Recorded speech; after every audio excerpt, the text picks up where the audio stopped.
շատ չլրջացնել իմ անլուրջ վիճակը, հա։ Ես էլ եմ ասում, խնդրում եմ դեմքի արտահայտությունը փոխի։ Վախենալու բան չկա, սիրելիներ, շատ հեշտ շփվող մարդ եմ, շատ հեշտ։ Եվ առաջին անգամ այնտեղ տեսա Սաթիկին, առանձնապես տպավորություն չթողեց ինձ վրա։ Դա վերջո ինչ ասեր է։ Հնարավոր չի ապրել առանց իրար, ու վերջ։ Նել է հավատում վստահ եմ։ Եթե չհավատար, մենք այսքան երկար իրար չէինք ապրել, ինքը դեռ հույս ունի, որ ես լավը կդառնամ։ Ես շատ լավ օտարություն ունեմ լավ պոեզիայի։ Ես գիտեմ դերասաններ ընդհակառակը այդ թվում նաև ես։ Երբ որ ես ոչինչ չեմ անում,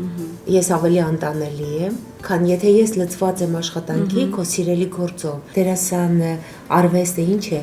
էներգիայի փոխանակում է։ Տանը հենց հանկարծ որոշեցինք մարդասպանություն անել։ Չէ, ես չեմ սիրում հեղափոխություն բառը, ես տանել չեմ կարողանում, որտեղ հեղափոխությունը ինքը տրիչկային անցում է, ու հետևում մնում է լիքը չլուծված խնդիրներ։ Ինչ որ հիմա գազանի բանա գնում, ռոպագանդա գնում ամբողջ աշխարհում, ոչ պատերազմին։ Դա ինձ սարսափելի բան չկա այս աշխարհում։ Մեր կյանքի ամենաերջանիկ տարիները այդ տարիներն էին, ամեն մեղը համբուրում էինք ու խփում էինք, դա մերն էր։ Ես կոնկրետ լաց էի լինում, եւ բոլորը ողջունված ու ցկված կանգնեցին, ասեց ես եկել եմ ու պիտի ես գիշեր վերադառնամ։ Փառք ու պատիվ մեր դստերը, որ սա եղել է իմ մի անգամ այս խոսակցությունը եւ այլևս չի կրկնվել։ Ես շատ հաճախ երբ որ աղջիկս խոսում է, ես լռում եմ, որովհետեւ գիտեմ, որ այդ չափի գիտելիքներ, այդ փաշարը ես չունեմ։ Դեռ լավը չեմ դարձել, չգիտեմ մի օր կհասնեմ, բայց որ արդեն չեմ ուզում լինել վատը, ուղղակի չեմ ուզում։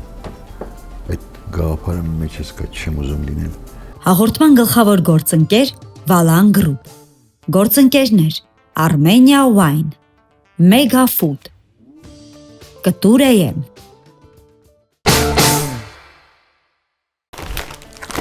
Լավ կոնֆետներ եմ գտել, մի հատ արագ պատրաստեմ։ Մի հատ դեսեր։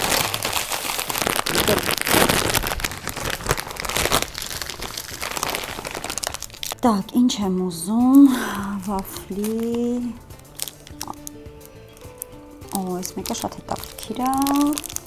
Արջուկը անտառում առանց շաքարի։ Առանց շաքարի։ Արջուկին անտառում են թողել առանց շաքարի։ Մի հատ սուրճս մի գոման եմ ու սկսենք այդ երեխեք։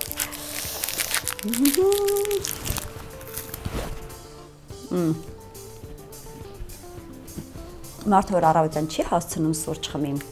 ամբողջ օրը լավ չի գնում, դրա համար սուրճով է պետք սկսել։ Ու շոկոլադով։ Ես պատրաստ եմ։ Բարի գալուստ իմ ռեստորան, որը գտնվում է հենց իմ տանը։ Ուզում եմ ամենասկզբից խնդրել, որպեսզի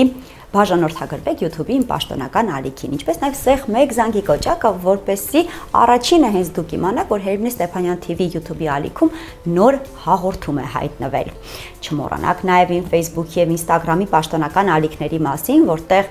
մշտապես թարմացնում ենք լուսանկարները եւ տեսանյութերը, որոնք նաև մի փոքր անձնական կյանքից են պատմում։ Իսկ ես սիրով պատասխանում եմ բոլոր նամակներին։ Ողջույն։ Այսօր իմ տուն ռեստորանում հյուր են լինելու շատ սիրված արտիստներ եւ մի հետաքրքիր կենսագրությամբ զույգ։ Խոսքս Հայաստանի Հանրապետության վաստակավոր արտիստ Արթուր Կարապետյանի եւ նրա տաղանդավոր չքնաղ կնոջ Սաթիկ Ախնազարյանի մասին է։ Ես անհամբերությամբ եմ սպասել եւ պիտի մի անկեղծ խոստովանություն անեմ, բայց լավ, այդ անկեղծ խոստովանությունը կանեմ հենց նրանց ներկայությամբ։ Գնամ դուռը բացեմ։ Գալիս եմ։ Ես ուշ դիմավորեցի, համեցեք, անհրաժեշտ է։ Սիրուն է։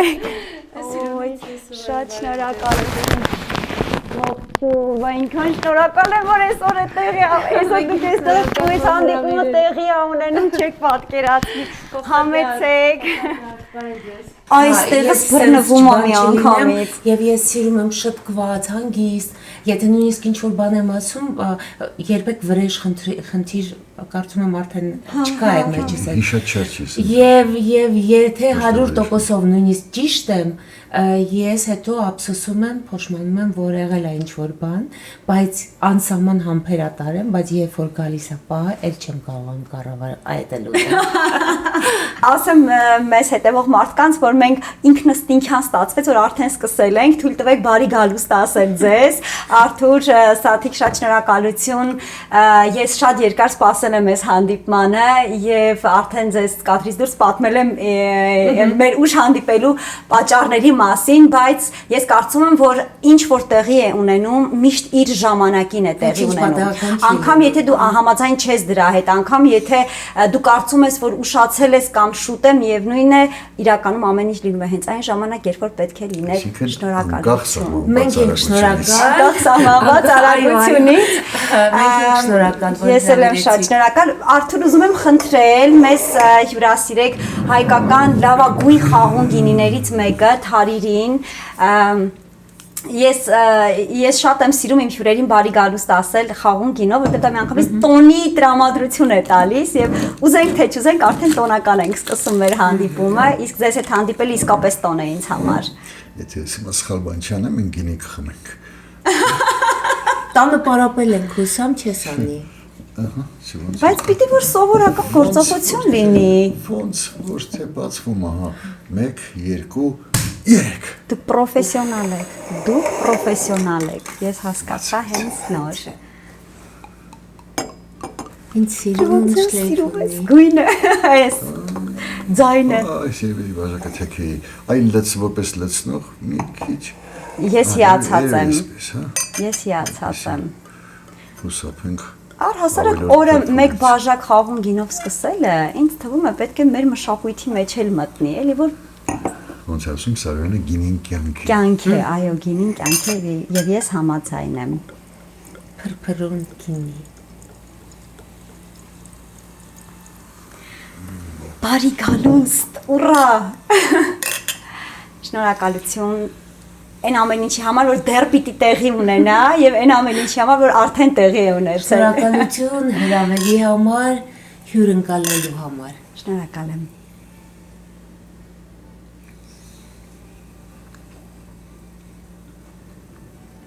Չէ։ Եվ սառը ճիշտ։ Եվ սառը ճիշտ։ Ես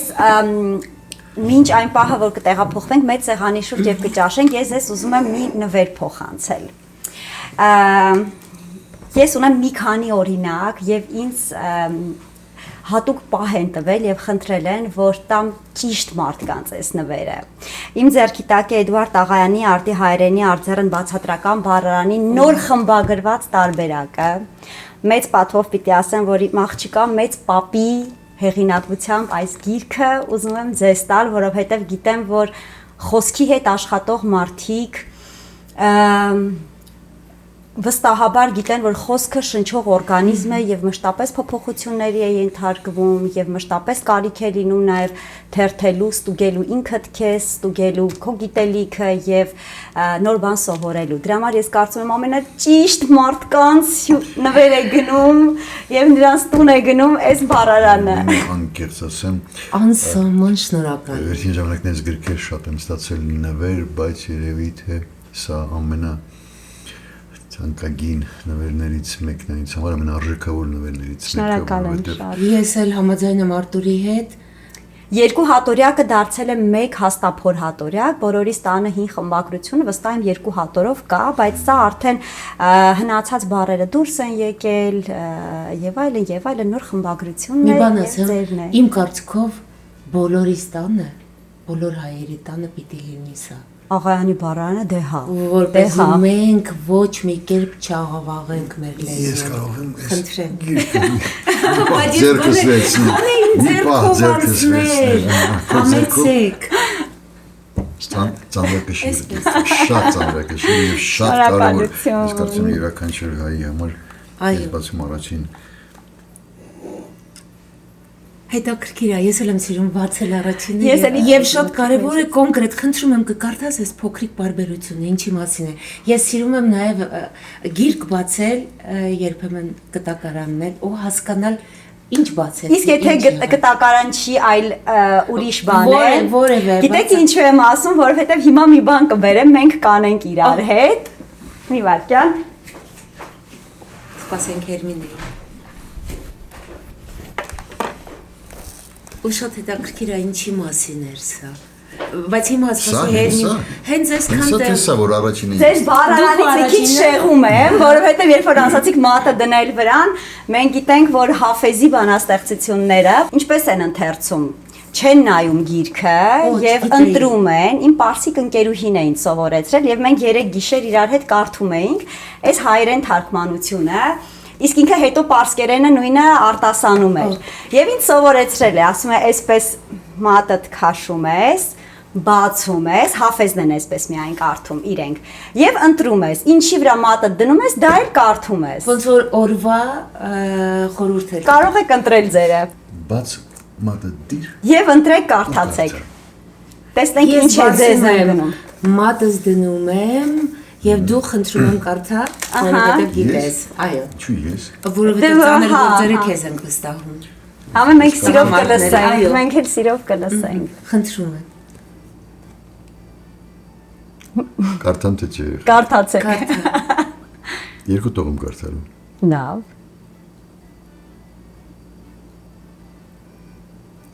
Լուսաբացին գինը տանը ինչ խոչապեր բարձյալ իմ տեր խմվել էին մոմեր ձերքին բյուր սաղիներ գեղանիներ Ասեք որ մեր մասին, այս պահի մասին։ Շնորհակալություն։ Շնորհակալություն։ Հրաշք, ես վստահ եմ, ես գիրքը մեզ չեք նվիրել։ Չէ, ներողություն եմ խնդրում, բայց ոչ։ Ես դրամալ վերադարձնում։ Ես հասկացա, որ Ես չէի։ Եսը չէի նվիրի, որտեղ ես մի օրինակ եմ, բայց փակեցիր են դա արդեն ոչ։ Ես առաջարկում եմ տեղափոխվեք մեծ սեղանի շուրջ, ես 3 տարբեր ուտեստներ եմ պատրաստել, մեկը մյուսին տրամաբանորեն լրացնող, հուսամ կհավանեք։ Անհամբեր ենք։ Եվ այո, մենք կփորձենք իրար Եվ քաղցած։ Եվ քաղցած, շնորհակալություն, որ չեք մերժել, այո, չեք ճաշել եւ եկել ուտել։ Բա իհարկե, մենք առաջին ուտեստը հենց այս գինու հետ ենք համադրելու։ Հրաշք։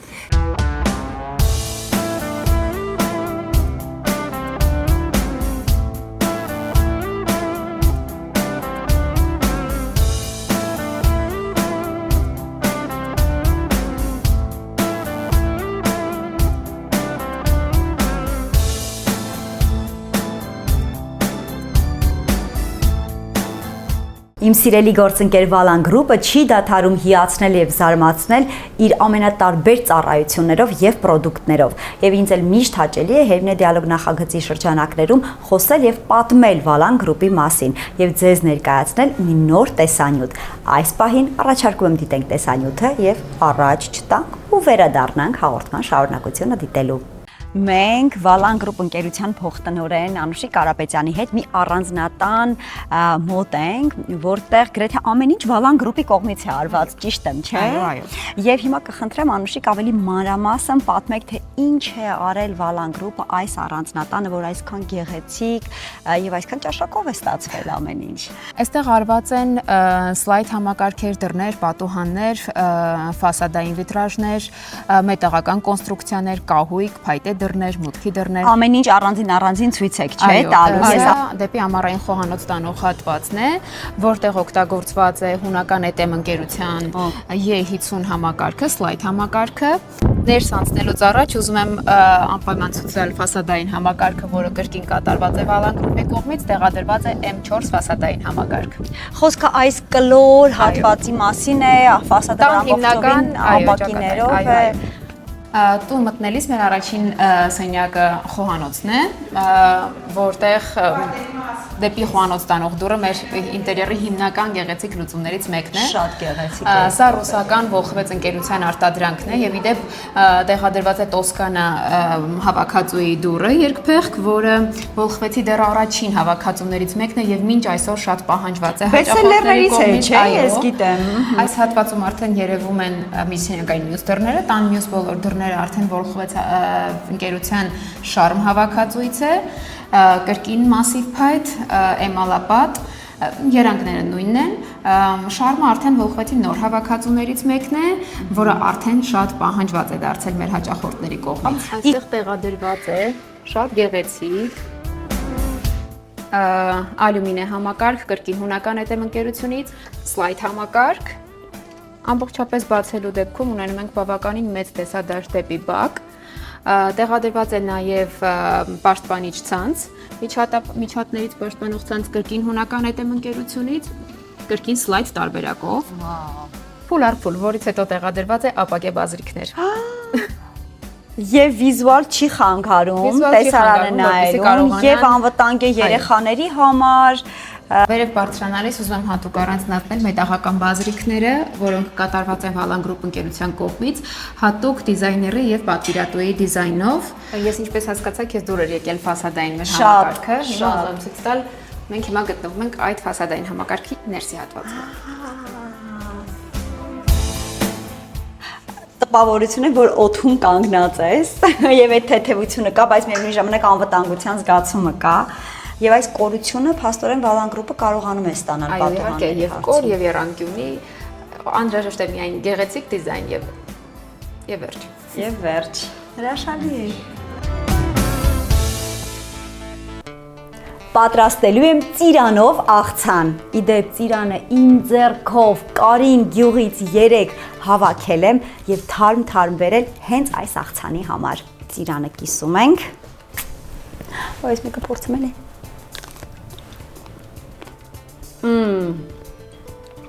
Ով սիրում է հայկական ծիրան, անպայման դրա մասին գրեք մեկնաբանությունների բաժնում, որովհետեւ մենք այդ հարցում նման ենք իրար։ Ծիրանը տապակում եմ։ Աղ, սև պղպեղ, հազրեվարդի տերևներ, մի փոքր սխտոր։ Թարխունը դնում եմ ափսեի մեջ, ծիրանը թեթև տապակելուց հետո դնում ենք թարխունի վրա, ավելացնում եմ չերի լոլիկ։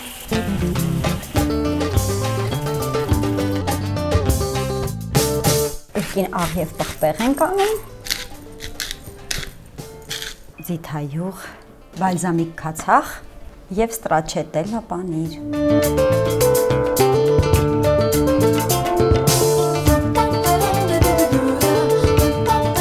Եվ այսպիսով, երեկ ես գնացել էի Արագածոտնի մարզի Կարին գյուղ Եվ ում տուն հյուր էի գնացել, ծառերին ծիրանը, գիտեք ոնց էր շողշողում,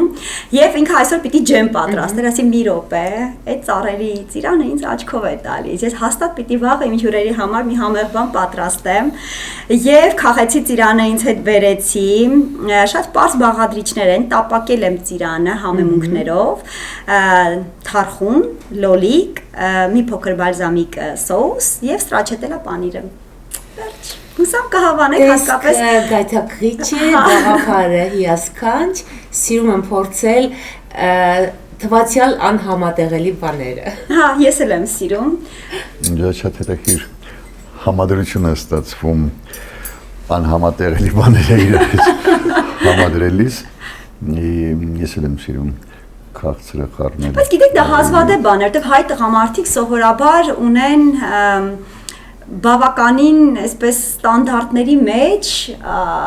մոտեցում, հա, խոհանոցի։ Երբ մի փոքր խառնում ես անհամատեղելի թվացող մթերքները, մի անգամից այսպես ասում են, չէ, մենք տենց բան չենք սիրում։ Ոնց է ստացվել, որ դուք սիրում եք այսպես համադրելի նովասիս կկարողանա համադրել, իսկ անհամադրելին համադրելը, այդ վարպետություն է բանջում, հիմա կփորձենք։ Վստահ եք, որ փորձում եք։ Այո, մենք վստահ ենք։ Փորձենք, ես հետո պիտի մարդկանց ասեմ, թե դուք ինչ չեք սիրում եւ ինչ եք անում նկարահանումների ժամանակ։ Ահա։ Ոնց որ թե։ Կարծում եմ մի քիչ բաներից։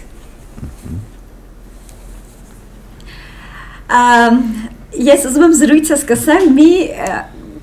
մեկնաբանությամբ, երբ իմ ընկերները իմացան, որ այսօր ինձ մոտ հյուր եք լինելու, դե շատ ուրախ էին, բայց մեկն ասաց, «Ոյ, բայց պարոն Կարապետյանը ինքան խիստ մարդ հա, լուրջ, մի շատ խիստ, շատ խոհեմ, ինչ ես կարծում, բայց զրույցը կստացվի»։ Ես ասացի, դե ես չեմ վախենում, իրականում, մանավանդ որ գիտեմ Սաթիկը ինձ հետ է լինելու, բայց այդ տպավորությունը, որ դուք միշտ խիստ եք, միշտ լուր եք, միշտ այսպես մտորումների մեջ եք։ Ինձ թվում է շատ-շատերի մոտ է այդ կարծիքը։ Մին կերունը, որ ասում ենք դեմքի տարտահայտությունը փոխի, ասում էր ես էսպես եմ ծնվել։ Չէ, բայց ես գիտեմ, որ դուք կատակներ, թեթևություն բան ձեր հարաբերությունների մեջ, որտեղ զգացվում է այդ թեթևությունը իրականում։ Բայց էկրանը հավանաբար չի հաղորդում կամ առիթներն են քիչ լինում։ Չգիտեմ որտեղից է տպավորությունը, ես սիրում եմ եւ հումոր, եւ կատակներ, եւ առավել եւս ինձ ճանաչողները գիտեմ, որ հատկապես նկարահանման հրապարակում կամ փորձերի ժամանակ ես չեմ սիրում լուրջ լինել, որովհետեւ աշխատանքի process-ը ծանր process է եւ հավելորդ լրջությունը էլ ավելի ծանրացնելու գործ է, դրա համար սիրում կատակներ եւ այ մարդիկ, որոնք ովքեր առաջին անգամ ինձ հանդիպում են, տարօրինակ կերպով ունես մարդնա որ տեսել էին, հա որ մտածում էին, որ շատ լուրջ էր։ Չէ, Թակարդ եք ձեզ գցել։ Բախնալու բան չկա սիրելիների, շատ հեշտ շփվող մարդ եմ, շատ հեշտ։ Դա այդպես է, թե այնուամենայնիվ կա այդ ծանրությունը փոքր-ինչ, որը կարող է խանգարել։ Ճիշտն ասեմ, թե Հա, ճիշտը չէ, էլի խնդրում եմ։ ճիշտն ասեմ։ Տանից մեկը պիտի ճիշտն ասի։ Գոնե։ Շատ յուրահատուկ հումոր ունի, չէ, իրականում այսպես է, երբեմն ես էլ եմ ասում, խնդրում եմ դեմքի տարտահայտությունը փոխի, բայց ինչ է եղել իմ դեմքը, բայց նորմալ ասում եմ, չէ, նորմալ չի, մի հատ, արի գնանք հայելու մոտ ու նայի, քեզ հայելու մեջ նայի։ Բնականաբար ես չեմ գնում։ Ինքը չի գնում ու հաջորդ անգամ նորից ենք անդրադառնում, չէ, իրականում Արտուրը եւ շատ քչքչալով ծիծաղում է, եթե Առիթը լինում է։ Այո, առիթը լինում է եւ իրեն կարողանում են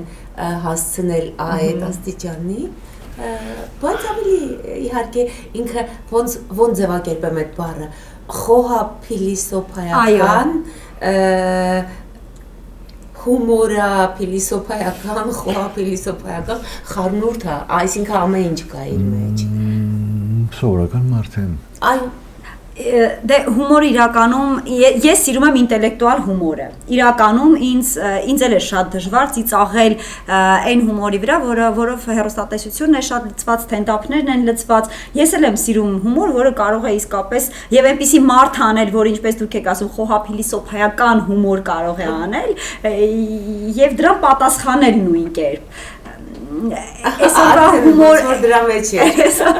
Այսպես երկարի բերեցի, որ իմ միտքը ճիշտ ձևակերպեմ։ Դե իրականում երևի շատ բան էլ չկա այդպես ծիծաղելու, ես կարծում եմ։ Խնդրում շատ չլրջացնել իմ անլուրջ վիճակը, հա։ Հա, շատ լավ։ Ինչպիսին էր, երբ հանդիպեցիք։ Ես միշտ անդրադառնում եմ, որ Չէ, բայց դեմքդ ոնց էր։ Ես միշտ Ես ուզում եի, որ դու անպայման նկատես այդ դեմքը։ Տեսա։ Ինձ դուր է գալիս այս պինգ-պոնգը։ Շատ չի փոխվել Արտուր։ Բայց ինչպիսին էր։ Մի հատ կնկարագրեք այդ պահը։ Լավն էր։ Չէ։ Արտուրն է։ Շատ լակոնիկ, դուք հասկացաք ամենայն դեպս, իսկ Սաթիկը ինչպիսին էր, ես ուզում եմ մի հատ այդ պահը, որ առաջին անգամ եք իրար տեսել, ես դիտորդ դառնամ այդ պատմության, այդ էպիզոդի։ Առաջին անգամ։ Այո։ Առաջին անգամ ես ծառայում էի 1 տարի սովորեցի, հետո այն տարին էր 83 թիվը, երբ որ սկսեցին ինստիտուտներից բանակ տանել։ Առաջի կուրսը ավարտեցի Զանադիգյանիչի մոտ, Տատինցյանի մոտ, արդյունքներն աչքերից գնացի բանակ, որտեղ չի ուզում գնալ, չի ուզում process-ը կտրվեր, ու 2 տարի անկեղծ եմ ասում կարոտով սպասում էի, այդ օրվան երբ եմ վերադառնալու, որ կամ ուզում եմ շարունակեմ։ Բայց այնպես ստացվեց, որ լավ ծառայության համար ինձ արձակուրդ տվեցին մի 10 օր, ու ես եկա ինստիտուտ, առաջինը մտել եմ տուն ու վազել եմ ինստիտուտ։ Եկա մերոնց տեսա, որ արդեն 3-րդ կուրսեին ու ասացին, որ այն կուրսում որտեղ որ մենք ես պիտի սովորեմ, գանից հետո հիմա քննություններ են ու շատ եմ ուզում տեսնել։ Եկա խնդրեցի, Եվ առաջին անգամ այնտեղ տեսա Սաթիկին առանձնապես տպավորություն չթողեց ինձ վրա։ Ու իմ դեմքը, որ ես ուրիշ պատասխան էի սպասում, Ես դրան էի սպասում։ Բայց հետո չգիտեմ ինչպես։ բայց իսկապես լուրջ եք ասում։ Հա, լուրջ եմ ասում։ Ոչ մի տպավորություն չթողեց։ Ոչ մի։ Իսկ դուք ֆիքսել էիք, որ Բացարձակ, նույնն էլ ես առաջին անգամ տեսել եմ իրեն, երբ որ արդեն Նույն զգացողությունը սեպտեմբերի եք 1-ին եկան դասի, մի խումբ տղաներ բանակից վերադարձած մեր կուրս, բոլորս անհամբեր սպասում էին տղաներ են գալու։ իհարկե Թատերական ինստիտուտի կուրսում բանակից տղաներ են գալու եւ ամենա շատը ում չեմ հավանել։ Ասա։ Արտոնն է։ Հրաշք։ ինչու չհավանեցիք։ Չգիտեմ։ Չգիտեմ։ Ինչ է կարծում եք պիտի ասեի ամենաշատը, ոնց ինքը պատասխանեց, նույն ձևով էլ ես եմ ասում։ Իսկ եթե ուրիշ ձև պատասխաներ, ասեր տեսա ու Կմտածեի այն հալվեցի։ ժամանակ։ Ոնց պատասխանել։ Ոնց անցակ հակառակ կողմ եւ ոնց սկսեցիք հավանել։ Ինչ տեղի ունեցավ, որ մի մարդ ում տեսել ես չես էլ նկատել չես հավանել, մեկ էլ հոպ։ Երևի ոչ մի բան պատահական չի լինում։ Իհարկե ոչ մի բան պատահ։ Եթե հակառակը եղած լիներ, գուցե սա չլիներ։ Գուցե ընդունում եմ։ Բայց եղավ այնպես ինչպես երևի պիտի լիներ, որտեղ կար ինչ որ նախախնամություն իմ կարծիքով, ու ես համոզված եմ դրանում, չգիտեմ Սաթիկը ոնց, բայց ինքը պիտի լիներ ու ուրիշ ոչ ոք։ Այդպես էլ եղավ։ Շատ ժամանակ ասում են, որ երբ հանդիպում ես մեկին, սիրում ես, սիրահարվում ես, ամուսնանում ես, կյանքի ընթացքում սկսում են հենց այն բաները խանգարել, ինչը որ սկզբից քեզ դուր է եկել, ինչը որ քեզ գրավել է։ Սա մի տեսակետ է, որի հետ կարող եք իհարկե չհամաձայնել։ Կա նման բան, օրինակ այն ինչը որ սկզբից գրավել է, մինչև հիմա շարունակում է գրավել։ Չեմ կարող ասել ինչն էր դուր գալիս, ինչն էր ծնվեց զգացմունքը, ծնվեց, շարունակվեց ու Փառք Աստծո շարունակվում։ Այո։ Անկեղծ չեմ կարող ասել, գիտեք, այս սրա համար։ Չէ։ Ընդունում եմ։ Դա էներգիա էր, դա քիմիա էր, ի վերուստ, կարծում եմ Արտուրն էլ պիտի նույն բանը ասի։ Չես կարող ասել ինչ համար սիրեցիր երկար մազերի, սիրուն աչքերի, թե աչքերի գույնի, այդ բառերով չի բացատրվում։ Եկա մի պահ որ հասկացանք, որ հնարավոր չի ապրել առանց իրենց ու վերջ։ Ու վերջ։ Ես էլ Թե ինչպես դա կբացատրեք, ինչպես կմեկնաբանեք, ով ինչ կգտնի դրա տակ, ով ինչ կտեսնի, մեզ համար այդպես էր։ Առանց իրար չի լինի։ Ու արդեն քանի դեռ չեմ ուզում ասեմ այդ թիվը։ Չի ասել։ Մի բան թող գախնիկ։ Ահա։ Ամեն անգամ մենք ասում, բայց ինչի տենց որոշեցինք, հա, ինչի տենց որոշեցինք, բայց Այդ որ դեպքերում եք հարցնում։ Համարյա ամեն առավոտ։ Չգիտեմ։ Իսկապես կյանքում կան բաներ, որոնք երբ որ փորձում ես, այսպես մի շատ լավ օրինակ կար, ասում են հին հունական երկու ջրավազան ա եղել, որ մոմի լույսով էին տաքացնում։ Բանալ բանա չէ, մի ամբողջ մեծ ջրավազան, տակը մի լույս էին, կրակ էին վառում փոքրիկ եւ ջուրը տաքանում էր։ Որոշում են հասկանալ, թե այս ինչ ֆենոմեն է, այս ոնց է այսպես, որ այս մի փոքրիկ մոմի լույսը տաքացնում է այդ հսկա ջրավազանը, վերցնում եկը քանդում են, ուսումնասիրում են, քիմիական չգիտեմ ինչեր են անում, տեսնում ոչ մի առանձնապես ոչ մի բան չկա, նույն կիրավազն է, նույն ինչ որ քարն է, որտեղ բոլոր տեղերում նորից հավաքում են։ Ոնց որ քանդել են, դենց հավաքում են, հետո մոմի լույսը պահում են տակը, ջրավազանը ջուրը չի տաքացնում։ Այլևս։ Այնպես որ երբ որ ինչ շատ բաներ սկսում ես Պարզաբանել, այո, անատոմիական, այսպես ասած, բանի վերածել, հանգում է շատ տրիվիալ, պարզունակ երևույթների, որոնք չեն կարող սեր դառնալ։ Կա մի կապ, մի ինչ որ ուրիշ մի բան կա, որը գուցեև նյութական էլ չի, կամ ասենք տեսանելի չի, շոշափելի չի, բայց ինքը կա։ Երբ ասում ես վերլուծել, քանթի դա կորում է։ Իհարկե։ Բայց կան հավերժական թեմաներ, որոնք եթե ֆոկուսը մի քիչ լայնացնենք, ձեր ներանձնային պատմությունից ավելի խոշոր դարձնենք, դա սիրո գաղափարն է, որին անդրադարձել են ամենահայտնի մտածողները, փիլիսոփաները, գրողները, եւ մշտապես փորձել են բացատրել, լավ, վերջի վերջո, ինչա սերը ու երբ այդ հարցը տալիս ես 18-19 տարեկանում կամ տալիս ես 18-19 տարեկան պատանիների, մի տեսակ պատասխանը ակնկալում ես, բայց երբ հարցը հղում ես մարդկանց, ով ունեն կյանքի մեծ փորձ եւ շատ ընթերցել են դրա մասին եւ խաղացել են այդ երևույթը եւ ապրել են այդ երևույթը եւ ունեն իրենց տեսակետը հարցի շուրջ, սա արդեն մի փոքր հարցին այլ շերտեր է տալիս ինձ թվում է եւ ինձ հետաքրքիր է որպես երկու մտածող մարդիկ, մշակույթի մարդիկ, արվեստագետներ, ինչ է այդ սերը, վերջը ինչ է։ Ես էլի դարձյալ պիտի նույն մեր նախորդես հարցի կոնտեքստով պատասխանեմ, գիտեք, եթե կարկանդակի մասին քանի բանաստեղծություն գիտեք։ Կամ ասենք Հեքիաթ գիտեմ։ Մեկ կամ երկու լավագույն դեպքում, չէ։ Կամ ասենք ցանկացածի բաժակի մասին կամ ցանկ երևույթները, որոնք բացատրություններ ունեն։ Բայց սիրո մասին բանաստեղծությունները գրվել են, գրվում են եւ դեռ կգրվեն։ Ինչու՞, որտեղ ինքան բացատրելի երևույթ է։ Եթե չկա, որը սիրո բանաձև գոյություն չունի, այդ ինչպես քիչ առաջ ասացի, այդ բանի ջրավազանների պատմություն չկա։ Եթե փորձում ես ասենց մասերի բաժանել, թե այ պիտի սրանից կառուցված լինի նրանից, տեսնես մենք շատ սովորական այդ անիմաստ երևույթ է դառնում։ Կան այս աշխարհում բաներ ու պիտի լինեն, որոնք բացատրություն չպիտի ունենան, բառերով բացատրություն հնարավոր չի տալ։ Ոնց բացատրես, թե ինչ է զգում, երբ որ տեսնում ես այն անձնավորությունը, սիրո բոլոր դրսևորումներում ասեմ։ Եթե տեսնում ես մորը, տեսնում ես կնոջդ, տեսնում ես դստերդ, քրոջդ, ոնց բացատրես այդ զգացողությունը, ես չգիտեմ։ Որ մարդիկ գրում են ինչ ստեղծվեց պոեզիա, գրեցին բանաստեղծություններ։ Դուք չեք գրում։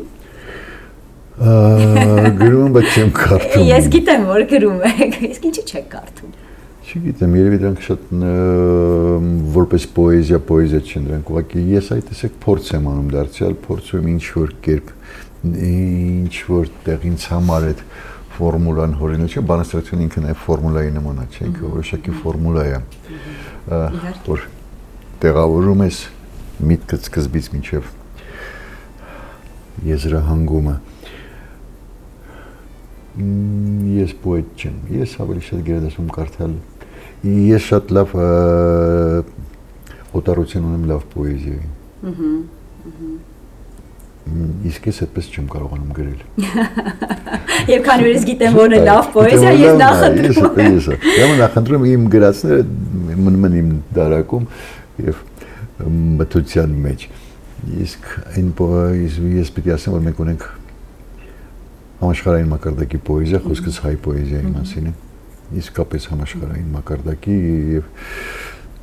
հրաշալի պոետներ ունենք, հրաշալի։ Ինչը ցավոք սրտի չեմ կարող ասել մեր արձակագիրների մասին։ Դա էլ երևի բնավորության հայի ներքին բնավորությունից է գալիս։ Մենք մի քիչ շատ ավելի այսպես էմոցիոնալ ենք ու լավայի նման ժայթքող։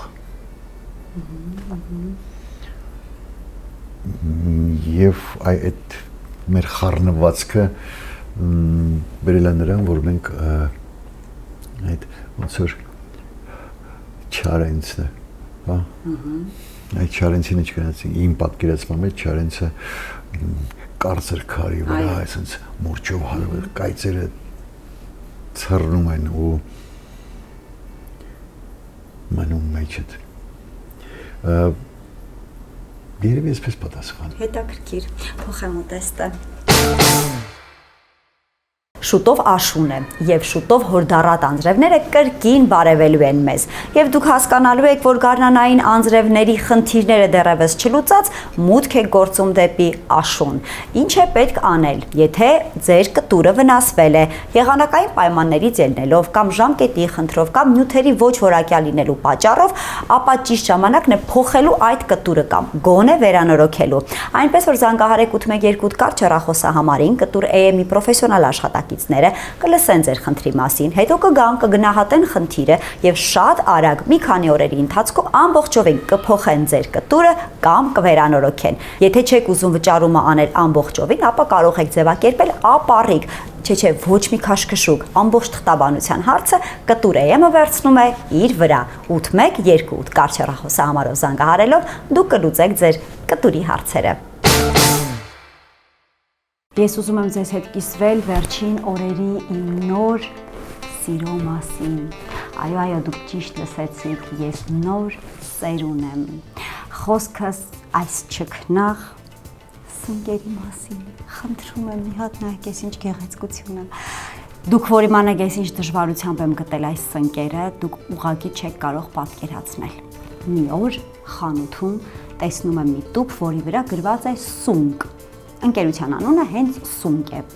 Ես վերցնում եմ փորձելու համար, որից հետո շատ մեծ դժվարությամբ նորից կարողանում եմ գտնել։ Կապվում եմ ընկերության հետ, ասում են, որ իրականում սունկ ընկերության ֆերման գտնվում է Կարվի գյուղում, որտեղ էլ հիմա ընթանում են աշխատանքներ, որովհետև մեծացնում են ֆերմայի չափերը, որպեսզի ավելի մեծ քանակով սունկ կարողանան մատակարարել խանութներին։ Եվ ինձ համար ուղարկեցին Սև Մարգարիտ, Էրինգի եւ Շիտակի տեսակի սնկերը, շիտակի չկա, վերջացել է, որտեղ ես 2 օր սրանք վայելում եմ եւ ես որոշեցի այս մի փոքր բաժինը պահել, որպեսզի այսօրվա իմ հյուրերին մատուցեմ։ Շատ պարզ,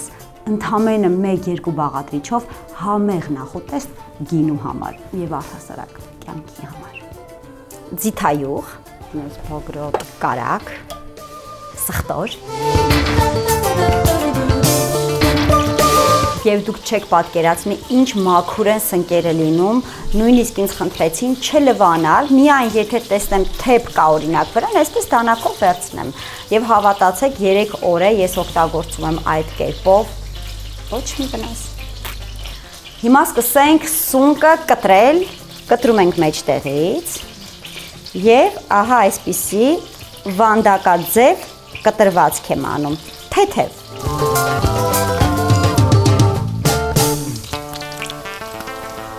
Ծովի աղ եմ անում, սև պղպեղ, միայն թե շատ եմ խնդրում, շատ չտապակեք, թողեք մի փոքր ալ դենտե մնա սունկը, որովհետև ամբողջ համային գաման կզգաք հենց այդ ժամանակ, ընդամենը 2 րոպե տապակեք, մի կողմից 2 րոպե մյուս կողմից եւ վերջ։ Եվ մի փոքր թար մաղադանոս։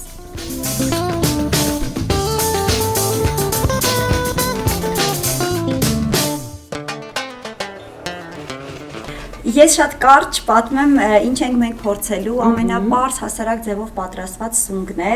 բայց յուրահատկությունը հենց սնկի մեջ է, որտեղ աճեցված է Հայաստանում։ Այս եզակի տեսակը սնկի Սև Մարգարիտ է կոչվում, թագավորական կախասնկի ընտանիքից է։ Կարբի գյուղում մի տղա իր ֆերման ունի սնկերի եւ փորձում է զարգացնել Հայաստանում սնկի այլ տարատեսակներ, ինչին մենք գուցե այնքան էլ սովոր չենք։ Մի քանի օր առաջ պատիվ ունեցա փորձելու եւ ուղղակի սիրահարվեցի այս սնկին եւ մտավ իմ ընտանիքի եւ իմ տան ռացիոնի մեջ պարտադիր կերպով եւ ուզում եի անպայման փորձեք, վստահ եմ կհավանեք, հատկապես եթե համադրենք օրգանական սպիտակ գինով, տակար օրգանիկը շատ յուրահատուկ կերպով ստեղծված գինի է, ամբողջ ցիկլը շղթան հենց օրգանական է, հողը պարարտանյութ ընդհանրապես պարարտանյութով հագեցված չէ, անգամ մոլախոտը գառնուկներն են արածում եւ ոչնչացնում եւ այո, սկզբից մինչեւ վերջ օրգանական ցիկլով է պատրաստված, կխնդրեմ Արթուր ջան, մեզ հյուրասիրեք եւ համադրենք հայկական տակար գինու հետ։ Մի քանի օր անցել է եւ ստացված։ Ես միշտ սպասում եմ, որ ասեն բավական է։ Բայց գինին, լավ գինին շատ չի լինում։ Չի լինում, այո։ Ստոպ մոմերը չեն վառել։ Հա, վայ ապրես դուք։ Ոչինչ։ Դուք մոմերն էլ ես վառեմ։ Ինչպեսի պատիվ։ Կարող ենք խաղացնել, քանի որ մոմերը չենք վառել։ Հա, չէ։ Մոմը ամենամեծ խնդիրն է կինոհրապարակում միշտ խեղ սուպերվայզերները տանջվում են, չէ՞, մոմի չափի համար։ Բարի ախորժակ եմ մաղթում։ Սիրում եմ այս ձայնը։ Եկեղեցու ողանջների նման, չէ՞։ Սիրում եմ սպիտակ գինի։ Ես էլ շատ Մանանդ որ սառն է, ճիշտ ամռանը այո։ անփոխարինելի։ Շատ համեմ։ Ոչ շատ լուրջ։ Իսկապես։ Ուրախ եմ, որ հավանեցիք, շնորհակալություն։ Արվեստի մասին խոսենք մի քիչ։ Եթե դեմ չեք, թե դեմ եք։ Սիրով։ Ես գիտեմ, որ սիրով կխոսեք, դա սիրելի թեմա է միշտ։ Վերջերս նկատում եմ, որ թատրոններում անշլագներ են հիմնականում լինում։ Շատ հաճախ նույն օրը տոմս առնելը խնդիր է դարձել։ Ինչ լավ։ Շատ նույնիսկ սկսում է հանդիսատեսը լավ իմաստով սովորել նրան, որ այդ օրը չգնաս տոմս առնելու, նախապես կամ պատվիրես կամ ամրագրես եւ այլն, որովհետեւ հաճախ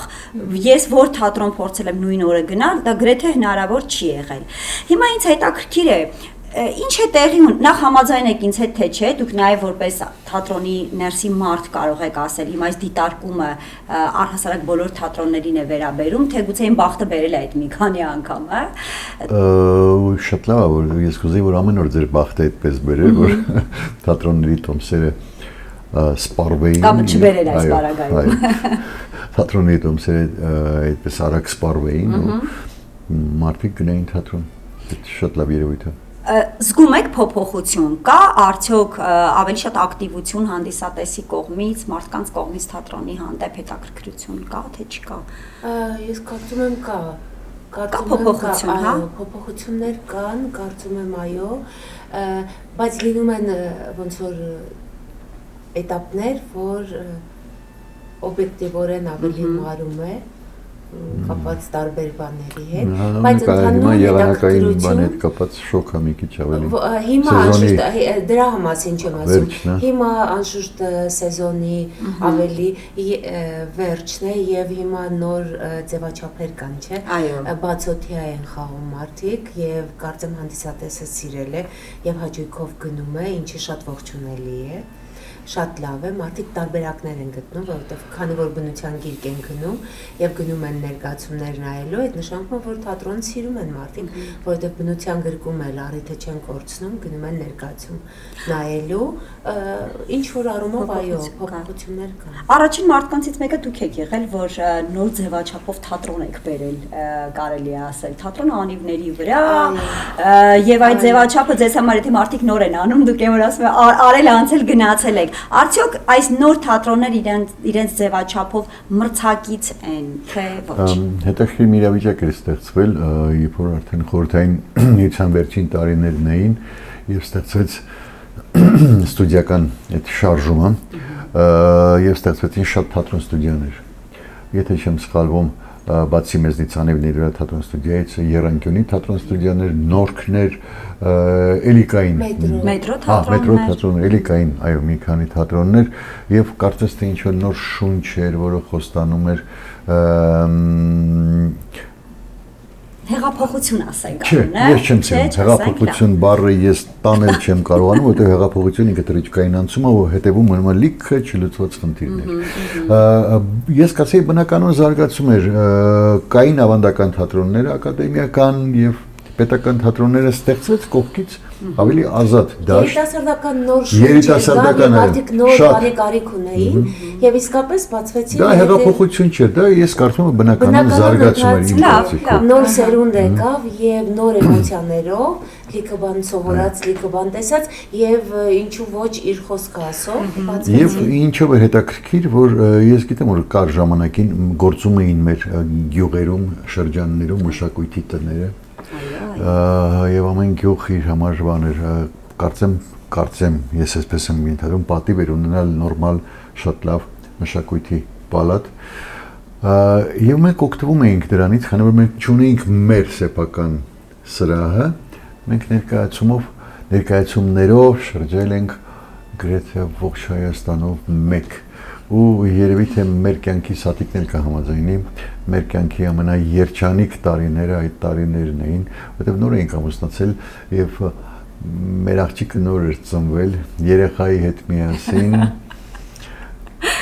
շրջել ենք Հայաստանով մեկ։ Հյուրանոցի բակում պարան էինք կապում, որ մնում ենք պարաններ էինք կապում եւ լվացք էինք փռում տաշտակով։ Այսինքն բացի մի մամա չէ, մամաները շատ էին օգնում էին։ Մամաները շատ էին եւ բոլորս բայց իրականում ոչ միայն շենքի պատճառն էր, որ մենք շրջում էինք, այլ ինքը թատրոնը հենց անիվների վրա էր կոչվում եւ այդպես եւ հրաշալի ժամանակներ էին։ Հիմա Չէ։ Հետո ունեցանք իհարկե մեր դահլիճը, որը իհարկե շատ կարճ տևեց, մոտ 1 տարի։ Ես հիշում եմ ամեն անգամ, երբ որ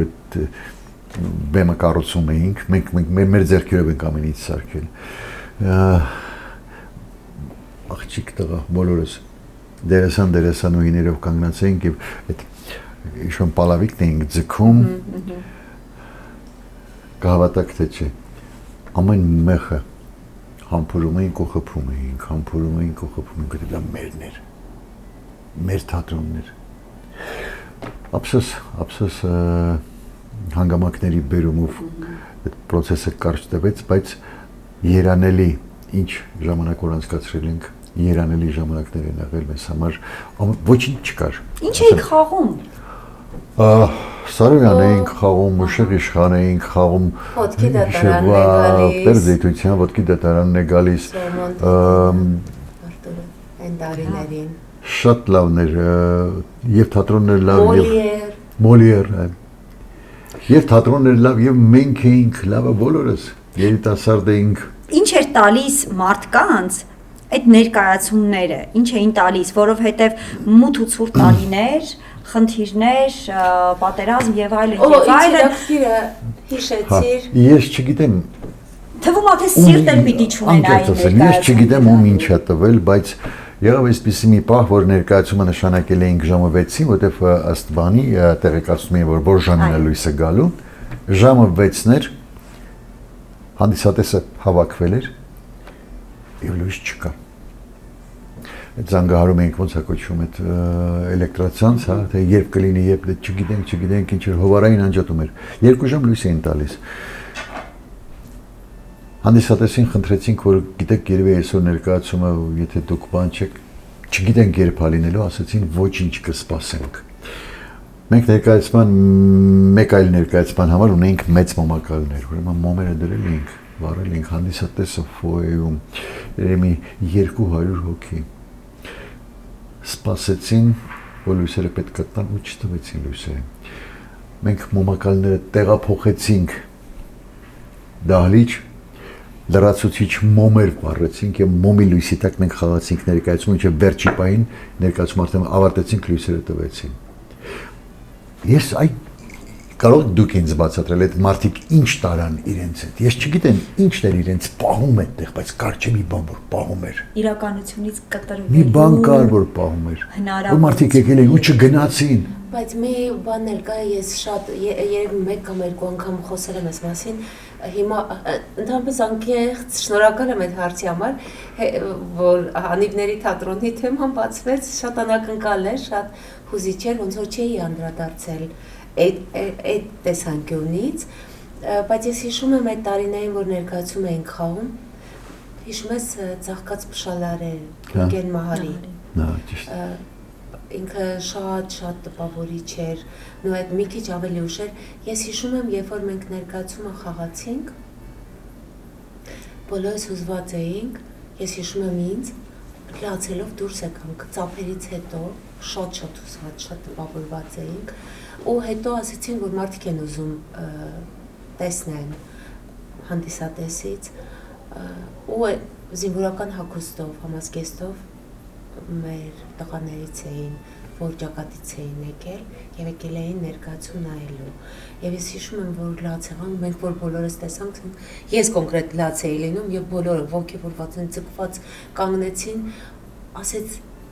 ես եկել եմ ու պիտի ես գիշեր վերադառնամ, որովհետեւ գործ ունեմ այնտեղ։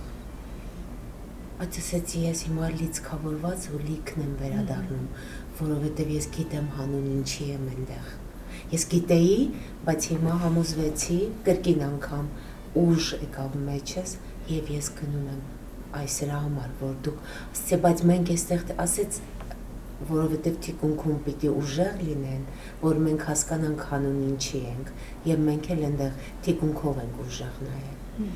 Այդ շատ է տպավորվել, ես կարող եմ նույնիսկ ավելի մանրամասն, բայց այս պահին կարծում եմ հարցին ավելի ուղիղ պատասխանել, ինչ էր տալիս, ես նաև դրական է տեսնեմ եղել, եւ շատ հուզիչ էր, շատ։ Հիմա երբ թատրոնները թվում է թե ավելի զինված են, ավելի հարուստ են, հա, այսպես ասեմ, ավելի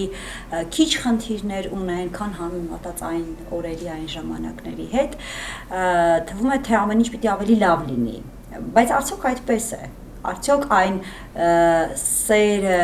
այն վերաբերմունքը, այդ ծառայելու ցանկությունը արտիստների մեջ ավելին է այս կոմֆորտ զոնայի մեջ, քան այն ժամանակ, երբ չկար գրեթե ոչ մի բան։ Գիտեք ինչ, ես կարծում եմ յուրաքանչյուր ժամանակ ունի իր հրամայականը, ինքն է թելադրում ինչ որ որոշակի կանոններ, վերաբերմունք, իսկ ընդհանրապես կարծում եմ յուրաքանչյուրից ամեն մեկը, ամեն մի անհատ թատրոնում ինքը ինչպիսին է, այդպիսին էլ իր վերաբերմունքն է եւ իր մոտեցումը թատրոնին եւ աշխատանքին եւ գոլեգաներին։ Այդ առումով կարծում եմ շատ բան չի փոխվել, ինչ որ բաներ փոխվել են անշուշտ մոտեցումները, ձևերը, ֆորմաները, ինչի մասին կարելի էր խոսել եւ ինչի մասին չէր կարելի բռնեցի։ Բրավո։ Տեսա, ռեակցիա ստեղն է։ Դեռ հույս կա։ Միշտ հույս կա։ Այ մարդուն գիտես երբ են կոտրում, երբ որ մարդու միջից հանում եւ ջնջում են հույսը։ Մարդը ամեն ինչ կարող է անել, ամեն ինչին կարող է դիմանալ, ամեն ինչ հնարավոր է վերապրել բարդություններով կամ ուրախությունով կամ չգիտեմ որ, բայց եթե մարդու միջից հանեն հույսը, ուրեմն այդ մարդը ոչինչ է։ Իմ կարծիքով։ Ես առաջարկում եմ մենք հույսի կենաց իսկապես կատակ չեմ անում։ Ես էլ։ Երբեք չկորցնենք մեր միջի հույսը, որ ամեն ինչ լավ է լինելու, եւ իսկապես ամեն ինչ լավ է լինելու, ես հավատում եմ դրան, սատիկները հավատում վստահ եմ։ Եթե չհավատար, մենք այսքան երկար իրար չէինք ապրի, ինքը դեռ հույս ունի, որ ես լավը կդառնամ։ Իսկ ինչ որ չար կատակներ մի արեք։ Այդ չար կատակներ չի։ Ես ժամանակին որ բատիկայի էի սովորում, Սոնան հրաշալի մասնագետ Հայաստանում ճանաչված, միշտ որ մետաքսի վրա ներկը կսում էինք ու հանկարծ կաթում էր, չէ՞։ Վայ, փչացավ, ինչ եղավ գույնը, ասում էր մի րոպե հանգստացեք, բատիկայում դեֆեկտը էֆեկտ կարելի է սարքել եւ կարելի է կողքը եզրագծել, հետո ուրիշ բան ստանալ դրանից։ Հիմա տեսակ ինչ լավ կենացի առիթ դարձավ։ Հրաշալի էր։ Այդ թատրոնի հետ կապված հարցը հենց այնպես չտվեց, որտեղ հարցը միայն թատրոնների, այսպես ասած, ավելի լավ պայմաններ ունենալու մեջ չէ, այլ ժամանակներն են մի փոքր ուրիշ։ Այն ժամանակ, երբ արտիստը գալիս էր թատրոն փորձի, ինքը գիտեր, որ ամբողջովին փորձի մեջ է, առավոտից երեկո կարող է մնալ։ Հիմա զբաղվածության, նաև նորագույն տեխնոլոգիաների պատճառով մի տեսակ զգում եմ, որ առիթ եղել է վերջերս մի քանի տեղ փորձի նստելու ուղակի, կարոտել էի փորձերը գնացել էի նայելու եւ հասկանում էի, որ ավելի հեշտ են շեղվում, ավելի շտապում են, ավելի ուզում են գնալ փորձասենյակից, գուցե սխալ վերլուծություն է կամ սխալ վայրում եմ այդ պահին հայտնվել։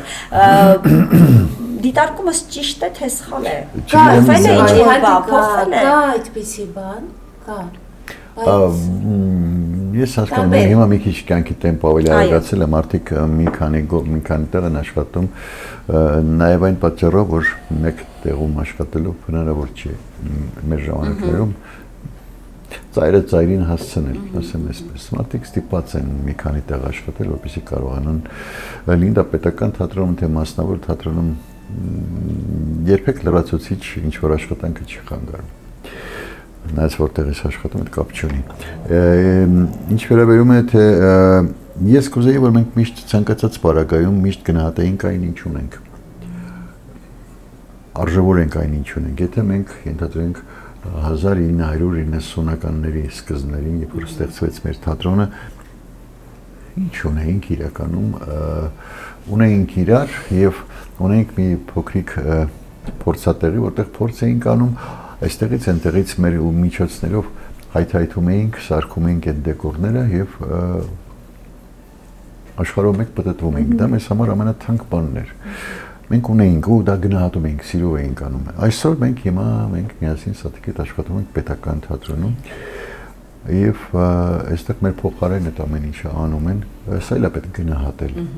Ամեն ինչը պետք գնահատել իմիջիայլոց։ Եթե չես գնահատում, եթե վերաբերմունքը շատ կարևոր բան է։ Ինչի բերեցի սա, մենք վերաբերմունք ունեինք մեր մասնագիտության, մեր գործի նկատմամբ։ Հնարավորությունը իհարկե լավ բան է, որ ունես հնարավորություններ, բայց ինձ համար էական չի։ Ես կխաղամ մի հատ այսպես կլոր կապչի շրջանակի մեջ, թե կխաղամ տեխնիկապես շատ հագեցած ինչ-որ թատրոնի բեմահարթակի վրա։ Կարող ես պահին ես իմ վերաբերմունքն է իմ գործին, եթե խոսում ենք այդ տեսանկյունից։ Ես ազնվորեն աշխատում եմ եւ այս կապչի շրջանակի մեջ եւ այս տեխնիկապես գերհագեցած բեմում կարևորը այդ ազնվությունն է քո միջի, որ դու չկորցնես։ Ես համարում եմ մեր աշխատանքը նաև ծառայության նման մի բան։ Դերասանի աշխատանք։ Ծառայություն։ Եթե դու ազնիվ ես, ինձ համար կարևոր չի թե ինչ հարթակ է, ինչպիսին է այդ հարթակը։ Կա հնարավորություն տեխնիկական թե չէ, էլի կխաղամ, էլի տեղ կհասցնեմ իմ ասելիքը, թե մյուսը։ Ինձ իսկապես շատ ուրախացնում է, որ դուք չեք կարողացել տոմս գնել, նույն օրը, իսկապես շատ ուրախացնում, որովհետև դա նշանակում է, որ մարդիկ ունեն թատրոնի, ունեն մշակույթի կարիք,